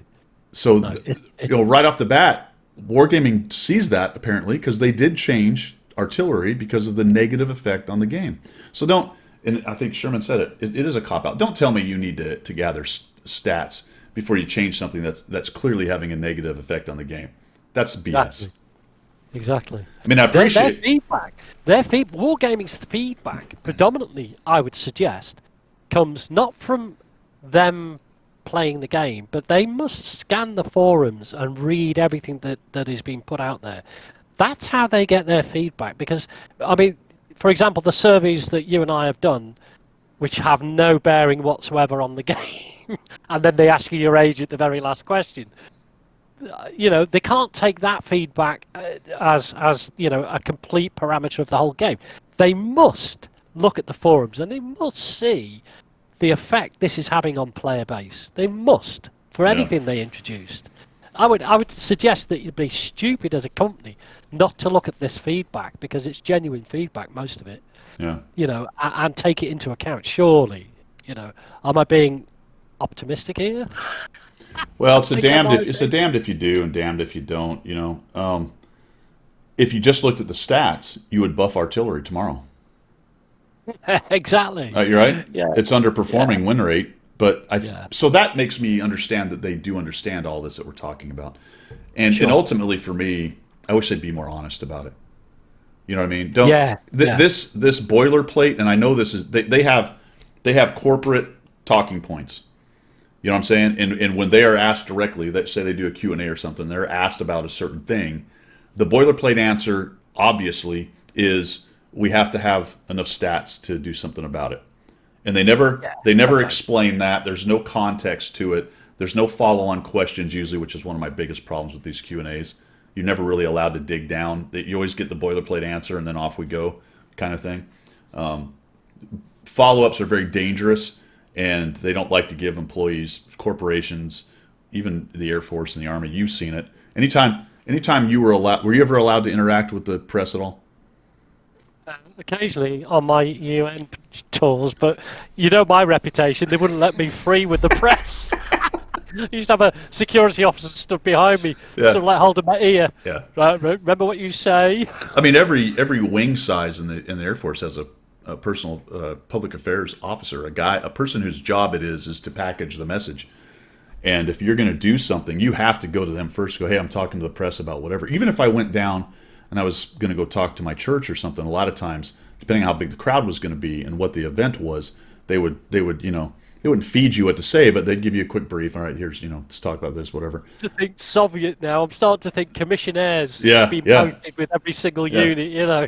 Well, I mean, it's important. If you're a big corporation, you don't want your employees just going off the rails, right? I mean, a single lower level mid tier employee can cause a lot of damage by revealing internal operations and things like that. So I get that. Yeah. But I wish they would, at times when they're dealing with these really contentious things like wheeled tanks, Artie, and all that stuff, go, look, we're looking at the stats. We understand the stats aren't everything. We understand the negative effect or the perceived negative effect from certain players, and we're looking at it. but it's never that. And you do, I mean, how many interviews have you seen of some of the top guys, including the CEO and all the rest of it? If it comes from that point, then players will generally, we are sensible people most of the time, and we sort of get it and we understand it. And if the CEO turns around and goes, look, guys, we know the wheel tank is a problem, we will look at it, but just bear with it, and, you know, it just takes time, or we need to justify that because, you know what, it's generating an income revenue or whatever it is, be honest with us, and we go, okay, fair enough. You know, I get the message now. Yeah. But it's this blanket silence of, well, it is what it is, comrade. Yeah. Major Tom says, do they care what NA players think? I think they do, but obviously not as much as RU. But I don't think our opinions are that much different than RU. Oh no, I'll give you some. Yeah, we'll talk about that in a second. We'll talk about. They make so many decisions based on relatively small numbers from the test server. Yeah, I've said. Yeah, go ahead. No, go on. I believe that's a truism. No, I've said it a million times, man, because test servers are atrociously bad for looking at meta and game balance. Yeah. Test servers are for making sure the mechanics work. Exactly. They are awful for finding out if something is balanced. Awful. That's why I don't do sandbox. I used to do the test server, the super test, and sandbox, and all that lot. Apart from the fact it takes a lot of your time up, I won't do it anymore because I could go into, for example, one of the sandboxes or a test server. I can have 100 million XP, so all my crews are maxed out. I can have pure gold ammunition, and I can have all tier 10s and just run around the test server in tier 10s full of gold, and I have maxed out crew. That's not reality. Yeah. That's not what the game is going to see. And then they put a survey in out. Hey, what'd you think about it? Oh, it's fine. You know, yeah, it's superb. I love the fact that, you know, yeah, okay, brilliant. which is how we got the V4, I guess, which is a good point by Major Tom. Yeah, there's a point, yeah. You know what I mean? Now, I talk about outliers, just taking one example of a very poor implementation and saying that that's how they always do it, because I think they get it right at times as well. But it's a fantastic example of something that was obviously overpowered, which now goes into Jimmy K's wheelies are some bigwig's baby.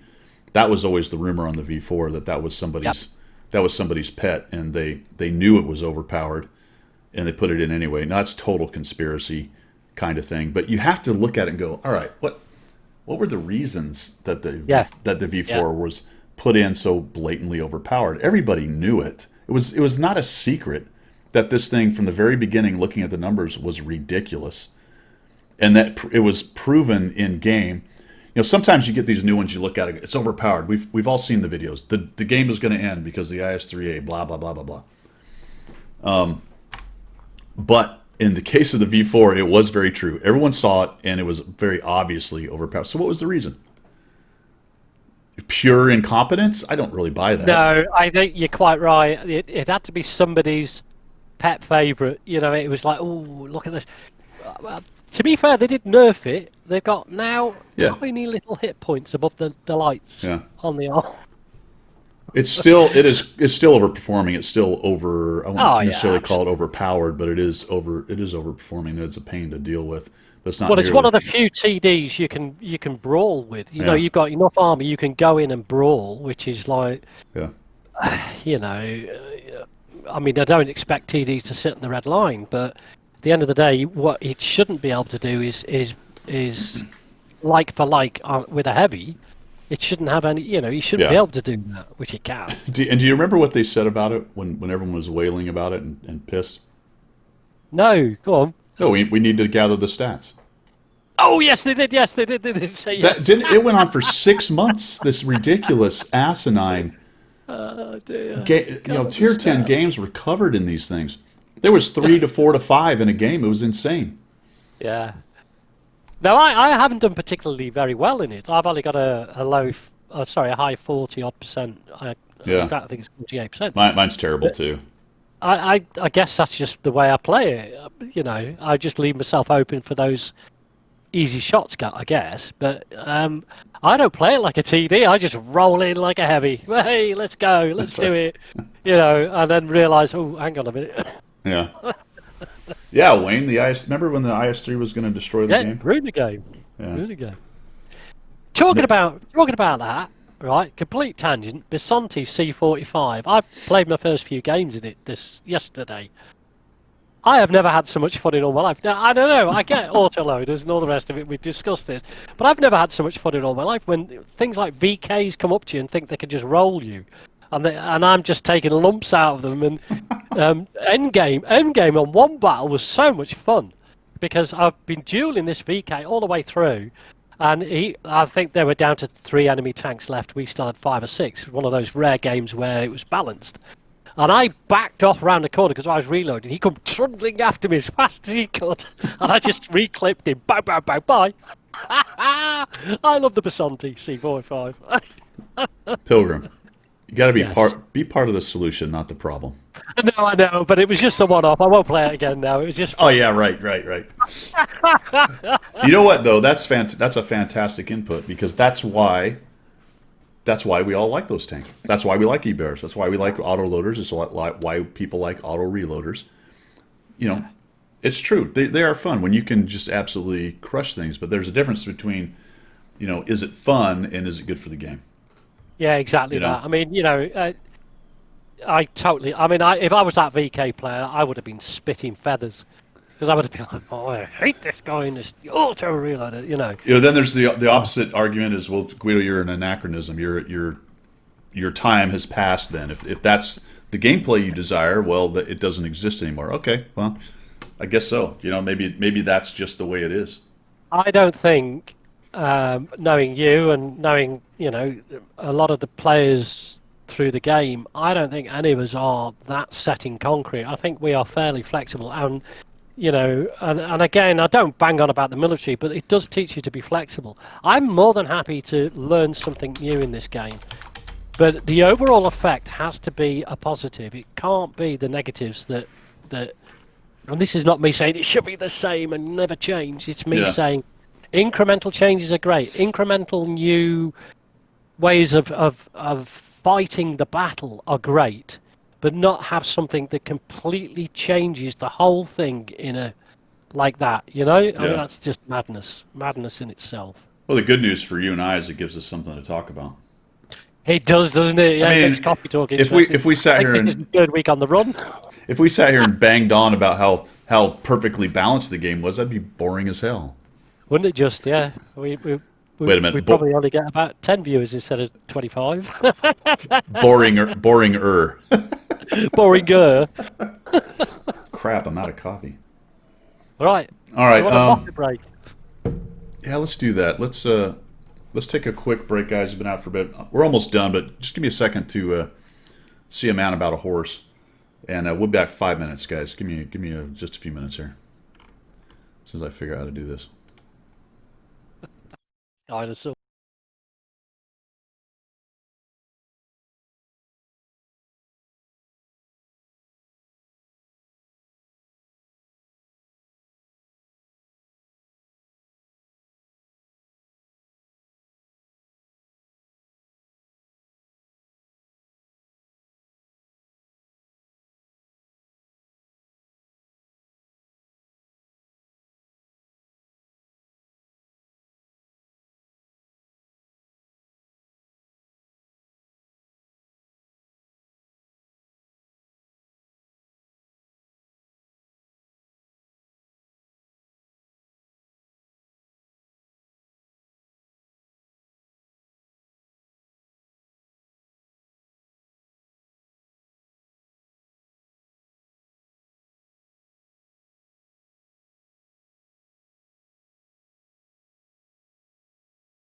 All right, guys, we're back. We're back. Got a fresh cup.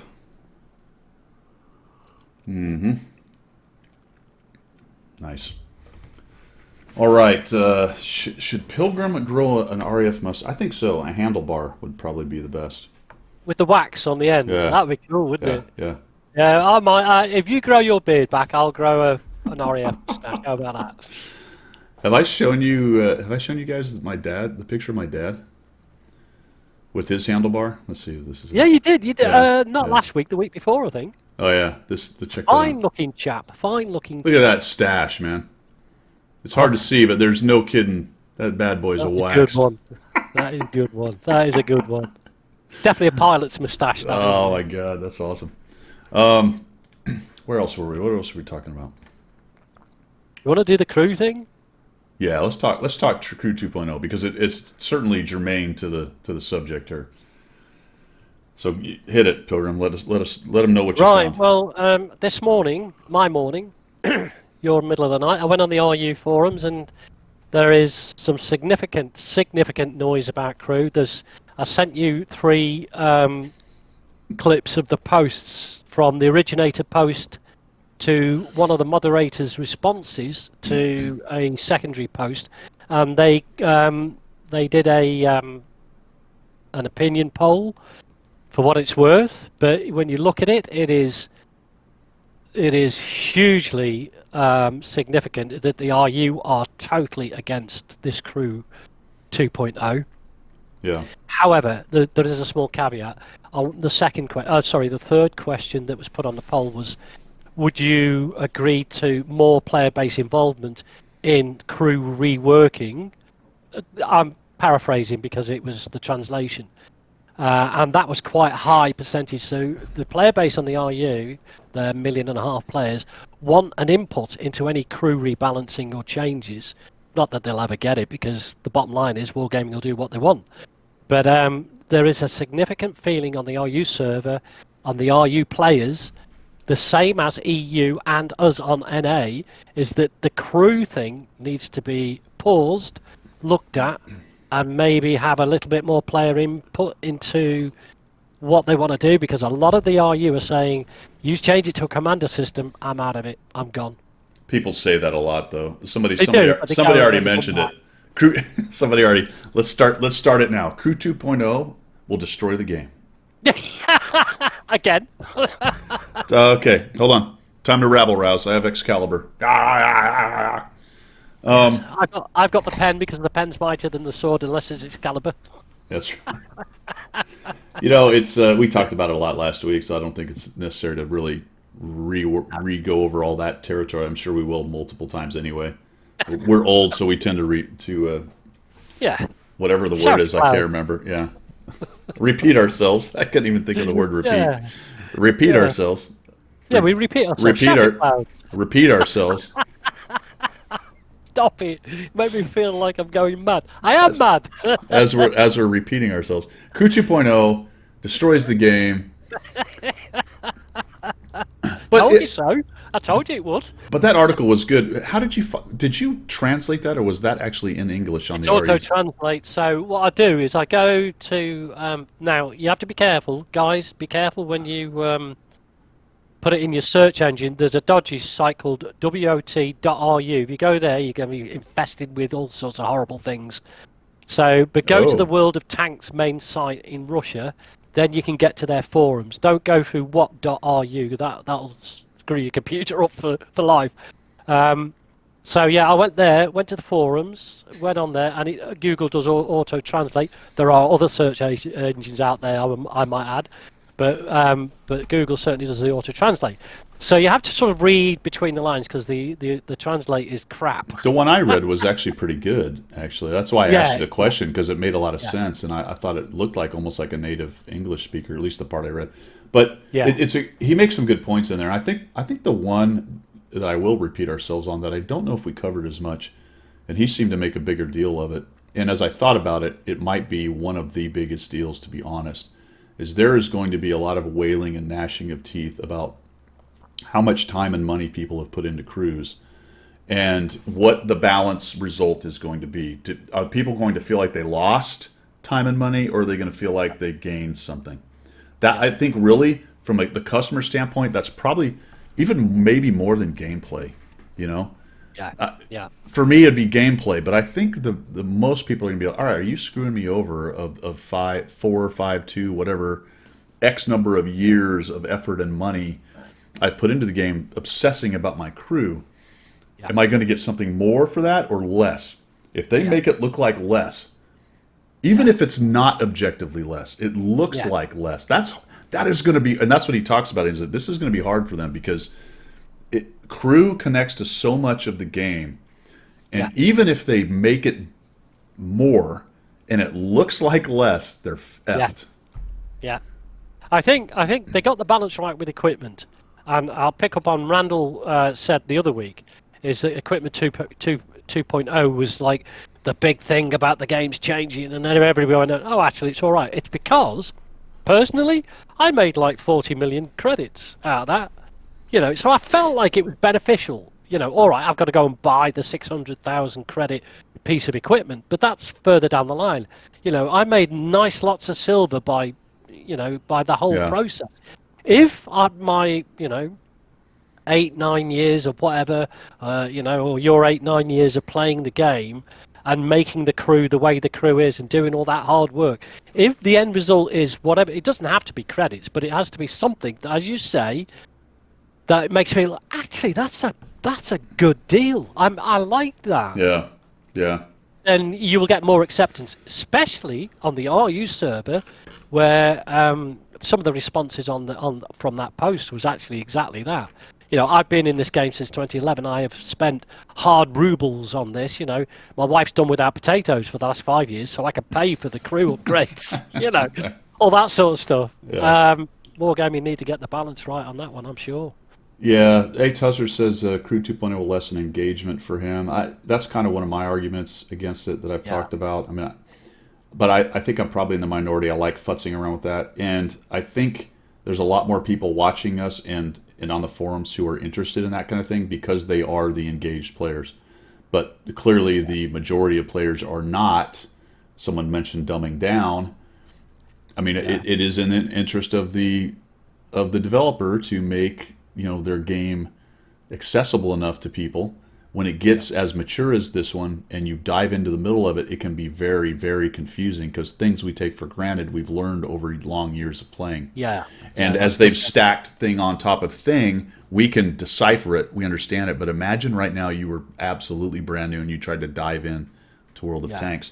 A lot of it is going to be a pig looking at a wristwatch. You're not going to know what the hell is I've never heard that before. I'm keeping. Hang on, yeah. I'm making a note of that one. A pig looking at a wristwatch. Pig looking Right. at a wristwatch. That You is know, awesome. Where did that come from? Is that a Florida thing, or is it American, or? that is a U.S. Saying, and I think it's Wow. quite endemic to the military because I've heard it a lot in my career. I am so Yeah. writing that down and using that at work on Monday. So I think all those are definitely players. Yeah, Randall, you're quite right. If you're a new player into World of Tanks, it must seem daunting when if you. I mean, I don't think every new player that comes to the game tries to get that involved. I think if you come to the game because you like to just drive around the maps and blow things up, I think a lot of new players just do that. They're not really interested in all the stuff that goes around it. Yeah, But once you get serious about it, like we've said, then you start to get into it. By then, it's probably too late to reverse some of the decisions you make. yeah. But yeah, I can appreciate that if I came into this game new, I'd be like, what? Oh, wow. But then that's the challenge in my eyes. That's the Well, yeah, challenge. you're the developer. I mean, that's what you're there for. You're trying to keep your game alive, trying to keep it Yeah. relevant, trying to improve it. Yeah. Change is not bad necessarily, even though I fear change. Because we're old. Yeah, We're old. We're fair yeah. change. It's going to be a tricky one for them. It's going to be. Yeah. I think they knew the equipment one was going to be a little easier. I don't think they were as ambitious on the equipment thing. Equipment thing felt more like a small step iterative. While it was Yeah. big, it was still familiar enough. What I'm Yeah. hearing about Crew 2.0 is it is so different that I think it might be a bridge too far, but we'll see. Ammo Again, rework. I don't know, Jimmy. well, yeah, Jimmy, ammo rework. yeah, what happened with that? My latest We are Go we are ahead. so in the early stages. Yeah. There is still wiggle room for wargaming to go. All right, it's 2 years away yet, or it's. I don't see it being implemented before the end of this year, possibly. With the noise it's making on the RU, for example. Yeah, we'll So see. This one will be interesting to cover and pay attention to see if the hue and cry has any impact, because I think there's always a reflexive it's going to ruin the game with any change in this game. One of their problems is they have an optics problem, even though it's not Watt PC. Watt Console did a huge rework and had a massive negative feedback. Although I don't think they're backing off on it. So it's one of those things. You love the game, you right. stick with it, right? You're pissed, but you stay there. So we'll Yeah. see how much effect that has on future stuff. Whether they maybe try to be a little bit more careful. But this has been a discussion item since the game came out. It's a discussion item for every game that changes anything. People freak out. Somebody mentioned World of Warcraft, how many times it's changed. It's nothing like what it was when it started. So, whatever. I think we take we because and I count everybody who's watching this channel. We take a vested interest in the game that we put so much work into of our own personal time, that we do feel somewhat emotional about things that we feel could change the game or may change the game to a negative. Yeah. I think to me, it's an investment. I've invested time, effort, and money into this game, and I want it to keep going. I hate the thought that in 5 years' time I won't be able to play World of Tanks because it doesn't exist. I want to retire and then carry on playing this game forever and ever. It's great, But as all things do, they will go. So I feel personally invested into this game. Therefore, I have a personal sense of loss when the game changes to the way we feel it shouldn't. Yeah, I agree. I'm going to dig back into the comm here a little bit here. Next subject up is Guido and his beard. Should he grow it again? Yeah, that, like I said, that was a Christmas present. The wife didn't particularly like it. She said she liked the way it looked, but she didn't like the prickliness of it. You know what I mean? So, I don't know. Pilgrim should grow an RAF mustache. Cliffy says whatever the missus wants. Yep, as a general rule, that's how I live my life. Although Yeah, we all do, don't we? I will occasionally make a stand if I want to take a beating. If you fancy the garden cane. Yeah. Razor blade. Yeah, I use. It did save me some razor blades actually, but I did have to buy a beard trimmer. It might come back. I don't know. Who wears the pants, the bearded guy or the house general? The house general. I'm not even going to make Absolutely. Yeah, I mean, if you're one of these guys that run, well, I don't want to insult anybody. Whatever. Anyway, Leave it there. I will address it. It's important. Yeah. Okay. Those arguments in general are not important enough for me to plant the flag. Yeah. It's not a hill I want to die on. In other words, No. you know what I mean. No. And if it gets so bad, I know some people get in. This is the world's premiere. This has turned into the world's premiere marriage counseling talk. There are things. There are things. I mean, I've been married now 38 years. I had to think about that one. Yeah. And there are things that you can take a stand on, but they're very rare and very few and far between, in my experience. Yeah. Better to say yes, dear, than than to just have your life turn into hell. Yeah, it's Morning, noon, and it's just night. background noise, right? It's all below the noise level on the radar. It's nothing. It's nothing on the radar you can see. It's just the the background noise. You don't worry about it. That's it. That's the one. Eighth Hustler says mass play hell with a handlebar. Yeah, I bet you got one. You got a handlebar, Eighth Hustlers. DCS Major Tom. Yes. As a matter of fact, guys, I don't know if you remember a while back, but there was the Folds of Honor BFM contest, if you pay attention to DCS at all. And Ace, who is a South Korean kid, I say kid, he's in his early 20s, I think, who's way into all the BFM stuff with F-16 BMS, F-16 BMS, DCS, other things. He won. He won that. And what he won was an opportunity through Mover to fight the AI that won the DARPA AI contest. And he has done so last week. And he won 2 of 5. Wow, wow, really? Yeah. So, Now, are we saying the AI is better at it then? well, he was not expected to win any. He was supposed to lose all of them.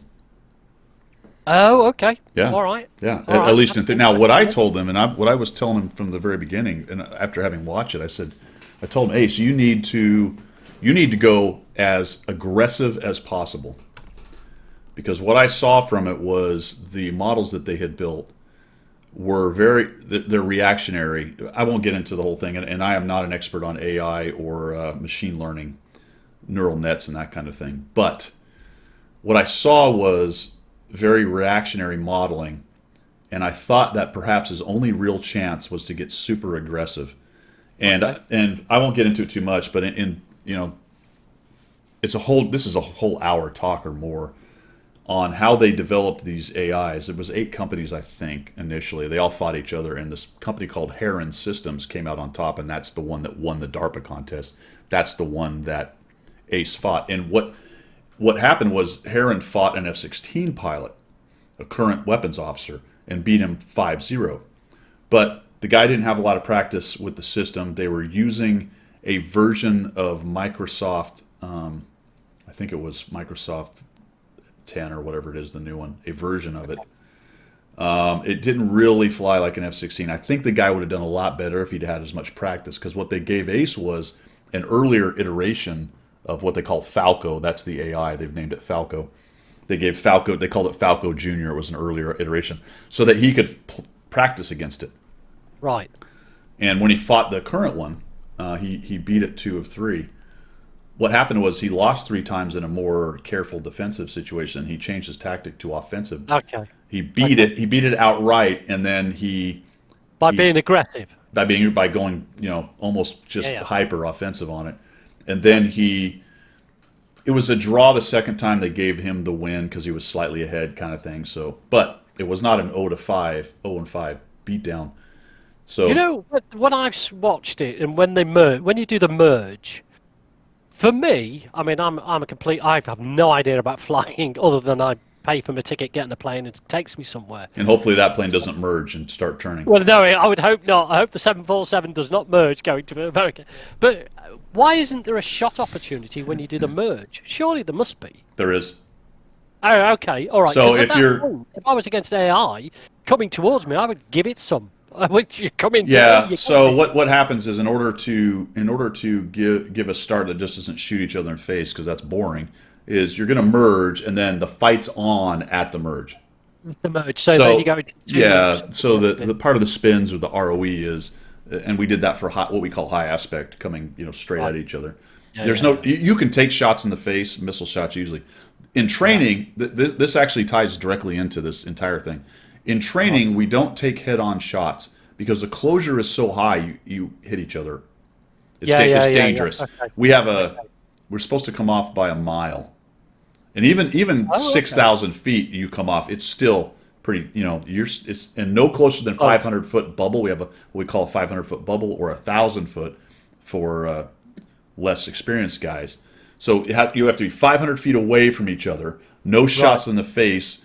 If you Yeah. and you don't put them in the HUD. So if you put them in the HUD, you're pointing right at them. You do not want to do that. Yeah. So yeah. all that being said, the ROE, the spins were the fights on at 3-9 passage, i.e. Right, and then you go into 1-2 circle. Or yeah, whatever. 1 or 2 circle, and then any shot after that. So where that applies is the face shots. When we come around and say we get what we call a high aspect face-to-face shot, anything from straight on to about 30 degrees off, it Right. requires a lot of lead fire, and that is a collision intercept.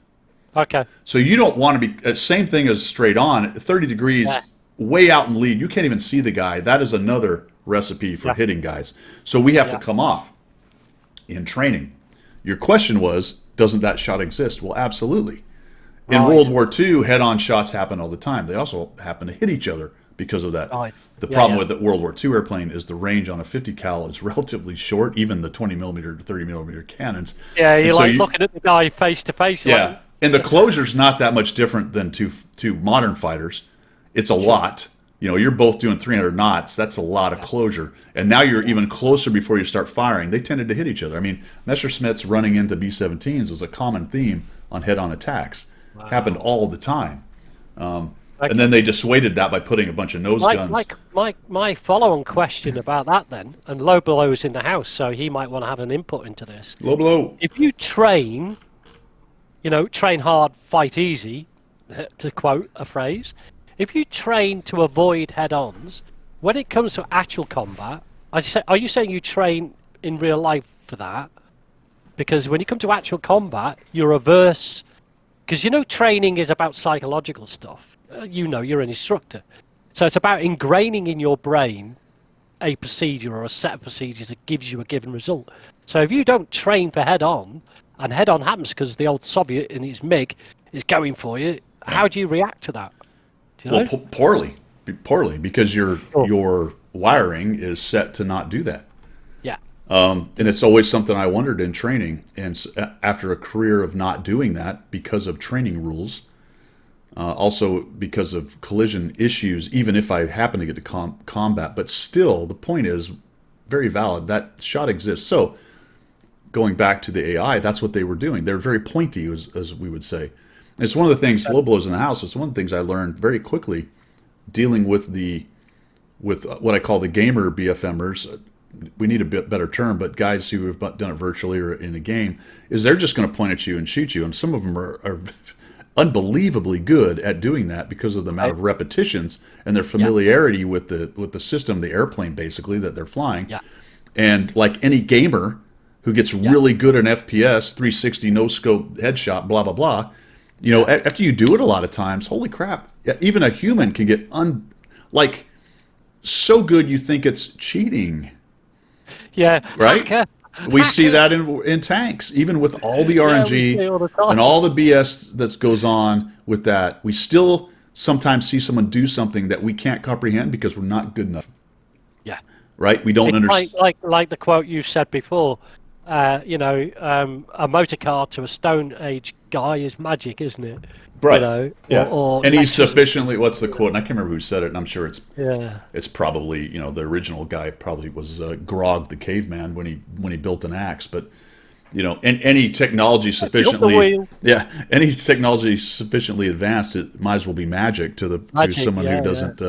But so back to your point about the high aspect stuff, it's one of the biggest things I learned really quickly, starting into the BFM community and DCS and IL2 and all that stuff, is that those high aspect gunshots are entirely valid, and you can get yourself dead.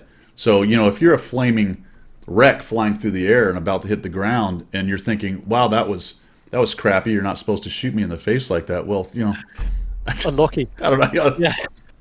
Sucks to suck, dude. Yeah. Embrace it. Yeah. So going back to the AI thing, the AI doesn't give a shit about that, right? It didn't care about training rules unless you program Right. it. Unless you program it to. There was I think there was some consideration for it not wanting to kill itself by just running into things. But it's so good at maneuvering. Its parameters for what was dangerous were this, whereas the humans were this. Well, even when you game, there's an emotional aspect that affects your judgment. So even if you know perfectly well that World of Tanks, for example, is just a game, but you're in your favourite T-29 and you have that slight edge of caution because you don't want to end the battle so quick. You don't want your tank to get blown up. Yeah. So psychologically, you whereas an AI goes, I'll take. Well, it doesn't even say I'll take that risk. It says this is the way it's going to be.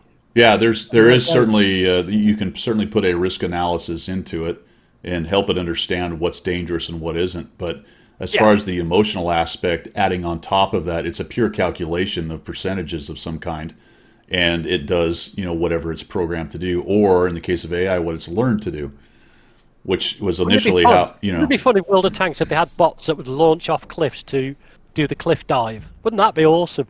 would you see bots just flying off cliffs trying to Well, do a Guido it would be cliff pretty dive? interesting if Wargaming put in some kind of machine learning AI because of the number of battles that it could do. You know, Yeah. maybe they're doing it. Some people claim Wargaming puts bots into the game.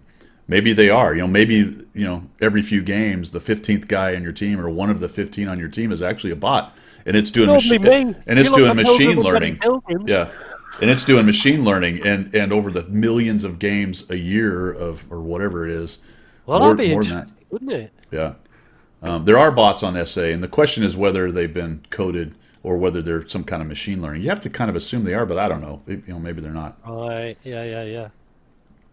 Yeah, World's premier fighter pilot training coffee talk. that's right. Tea. And tea. Don't forget tea. But hopefully the video of that comes out. This was also interesting to me. He live streamed it, and I don't know how it all went down because I'm only peripherally aware. I was frankly very surprised to begin with that the U.S. government and DARPA allowed him to even have access to Good point. Falco. Yeah. Technically, they don't own it, but I'm sure now that the company has won a contract, essentially, is my understanding, to start developing this. There's going to start to be limitations and classification issues with that particular thing.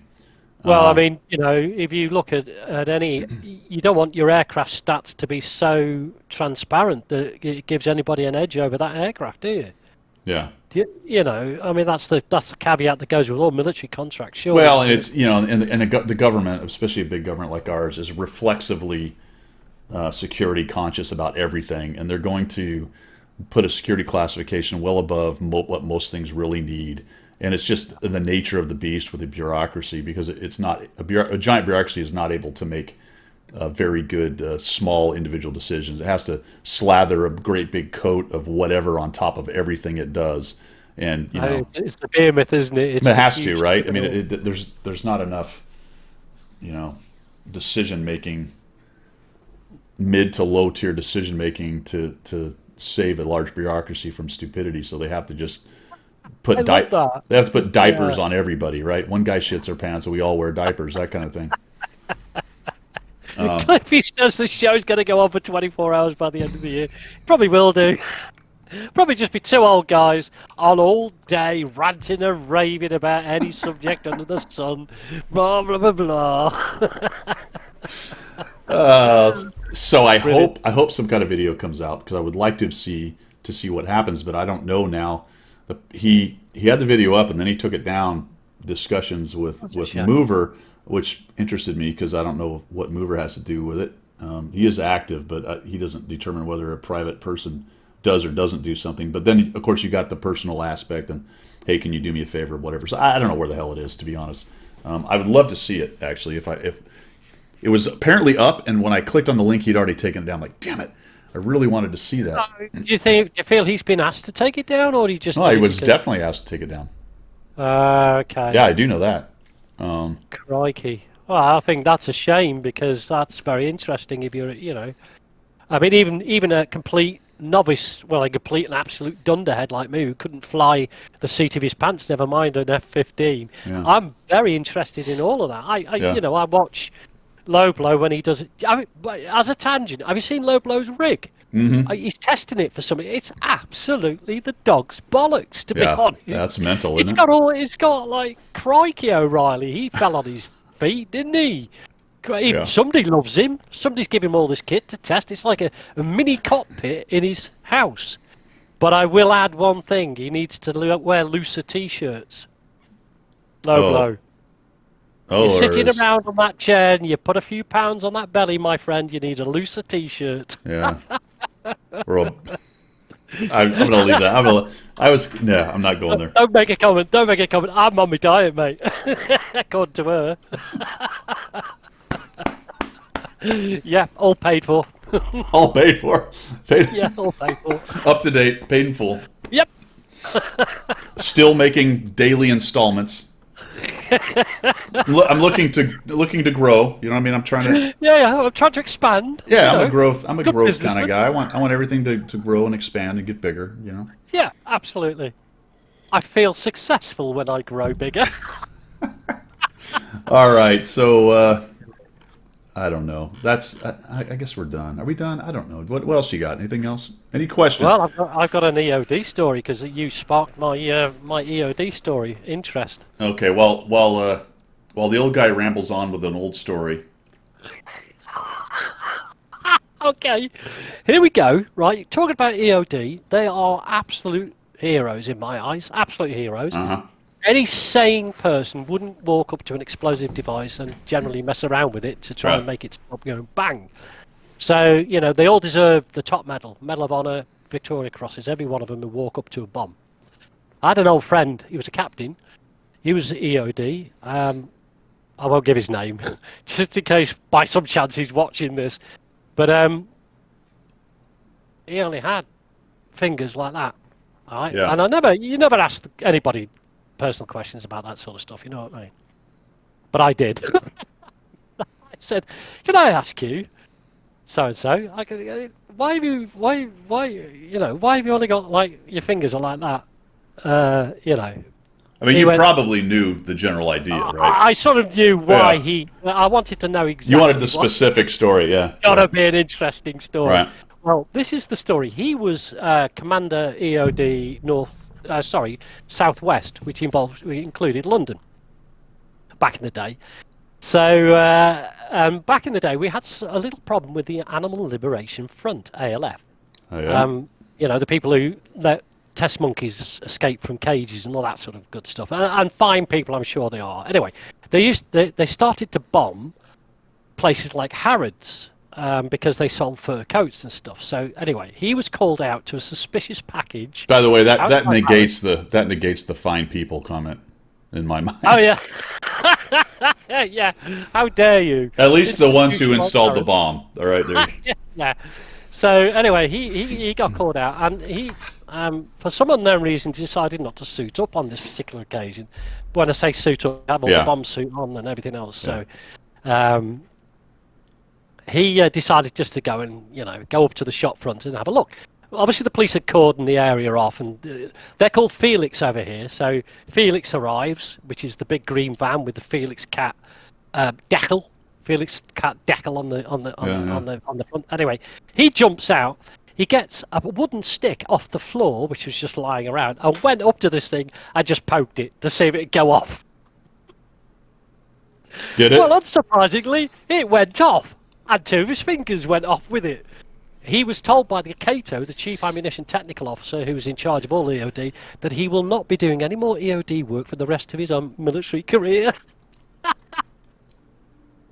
So that's why he was a logistician. He'll know who he is now, but that's why he was a logistician captain in charge of a team of 3 warrant officers, because we had to keep him in check. No, sir, you can't go and do that. No, sir, sit down on your seat. Read a book, drink your tea. We'll deal with that. Poke, boom. Oh, it's gone off. Dude, that reminds me of a heinous story. A friend of mine who was in the first Gulf War in 90, what was it, 1? Yeah. And he was a pilot. He was a A-10 pilot at the time. No, OV-10. OV-10. He was a forward air controller, airborne, FAC-A. FAC-A. But he was actually with his, hey, thanks for the sub, Bilderberg. He was with his brigade. So during the invasion, he was actually on the ground in an M1113. All right. And they had pushed into Kuwait International Airport. And they're at the airport. Well, the Iraqis had left just a sea of crap. And, of course, the airport had cluster bombs dropped on it. And there was a section that was marked off. And there was cluster bombs laying out there, and they're all over with their unit, and there's people milling about and whatever. He says he's sitting there eating an MRE, and you see pretty far away on the runway, this army guy crosses over and starts walking over to these things, and he's like, "Holy shit!" And you're like, "Hey!" A freaking dude picks one up and evaporates right there in front of everybody. Oh, great. Yeah, true story. He's like, You like, what mentality? yeah. I mean, I got stuck in the middle of a minefield in the Falklands, but that's a different story. Yeah. Well, they're like, I don't know, was he suicidal? Was he on drugs? Wow. Did he just... Yeah. Did he just make a really dumb mistake? But he's got a lot of stories like that for that, and it's not funny. But the thing he always says is, "I just took that and went, I'll file that away for later." Yeah, that'll be an after-dinner story sometime. Yeah, that'll in the be future. something I'll deal with later. But yeah, so people do weird stuff, man. You know, you might go, "Well, why would he do that?" But I don't know. Who knows, man? I'm quite happy. Thank you very much, Woody. I've got the first. Oh, he's cute. You're not very dramatic, and I'm cute. You're like a little yard gnome. Thank you. Yeah, I cute like take a that little- as a compliment. Yeah. Any other way, I would be switching off right now. Oh dear, oh dear. It must be the hat. Yeah. Yeah, I guess it's the hat. don't poke the bear for sure. Yeah, don't. Poke All the right, let's see. Were there any other questions? Nope. Cool. Well, hey man, appreciate everybody coming by. Hope you enjoyed the show. A lot of fun today, actually. This may be almost a record for length. Yeah, we are. We're going to be 24 hour. We'll be a 24-hour broadcast here pretty soon. Yeah. I don't think we'd be able to do that. No, you know, at some point I'll probably need to sleep being so old. I've been asleep for the last 20 minutes. What are you talking about? What do you mean? My stories are riveting. What's- Your stories are just mundane, my friend. Did you tell a story? I'll behave yourself. What Oh, fake what dear, oh, fake dear. news? Yeah, yeah. I have threatened to one day do conspiracy theory It'd be fun, coffee wouldn't talk, it? conspiracy coffee talk live. Just take That would every be fun. Actually. That would be a good idea. I quite like that idea. yeah. Yeah. It'll just be everything negative, incorrect, nothing but conspiracies and see how that Yeah, goes. starting with they're going to change all tanks into wheeled tanks and call it Mario Go Kart. Oh no, that would be so fun. That would be cool. You'd have to do a special. Randall, the Watch Sleepover channel sounds weirdly naughty. I don't think we need to go there. I am not having a bottle of wine and some fancy cakes and wearing my pajamas just for anybody, you know. First That ain't topic: matchmaking changes when you pop boosters. Yeah, yeah. Oh dear. That would Everyone be is so- assigned. Everyone is assigned an RNG based on how good your forum posts are. Yeah, and CCs get special treatment. Yeah, That's another one. yeah. Cool, man. All right. Well, I got to get going. I'm gonna go take a walk with the wife and try to shed some of my winter fat, I guess. Winter clothing. We're gonna walk down and have a crepe. Well, Seriously. Yeah. Do you know what? That's nice. That's nice. If I ever go to a walk anywhere with my house, generally, it's generally to go to the shops and carry the bags back. But you know, Well, we have a little coffee shop started up, and they do crepes, and they do. It would actually be. I bet it would probably horrify. In fact, I know it'll horrify you. There's a breakfast crepe, and in the breakfast crepe, it's a great big crepe, and there's sausage, bacon, egg, and some cheese. Oh, and potatoes and fried potatoes. no. It Okay, is. well, It is no. the greatest thing of all time, and it's wrapped up like a burrito. No, you see, that's to me, that's pancakes. That's It's a sausages in pancake. it's a crepe pancake burrito sausage festival of cheese and egg. It's one of the greatest things. And ever. you're taking a walk to lose those pounds, are you? Well done, sir. I didn't say I was perfect. Well, you'll lose a bit on the way and a bit on Yeah. the way back, and you'll be fine. The only thing I will lose is some money. Yeah. Everything else Sterling, sir. will be found. Whatever pounds I lose, I'll find them in the breakfast crate. Yeah, absolutely. All right, guys, that is it for Coffee Talk from the left side of the Atlantic. And that is it from Pilgrim on the correct side of the Atlantic. Thank you. See you guys.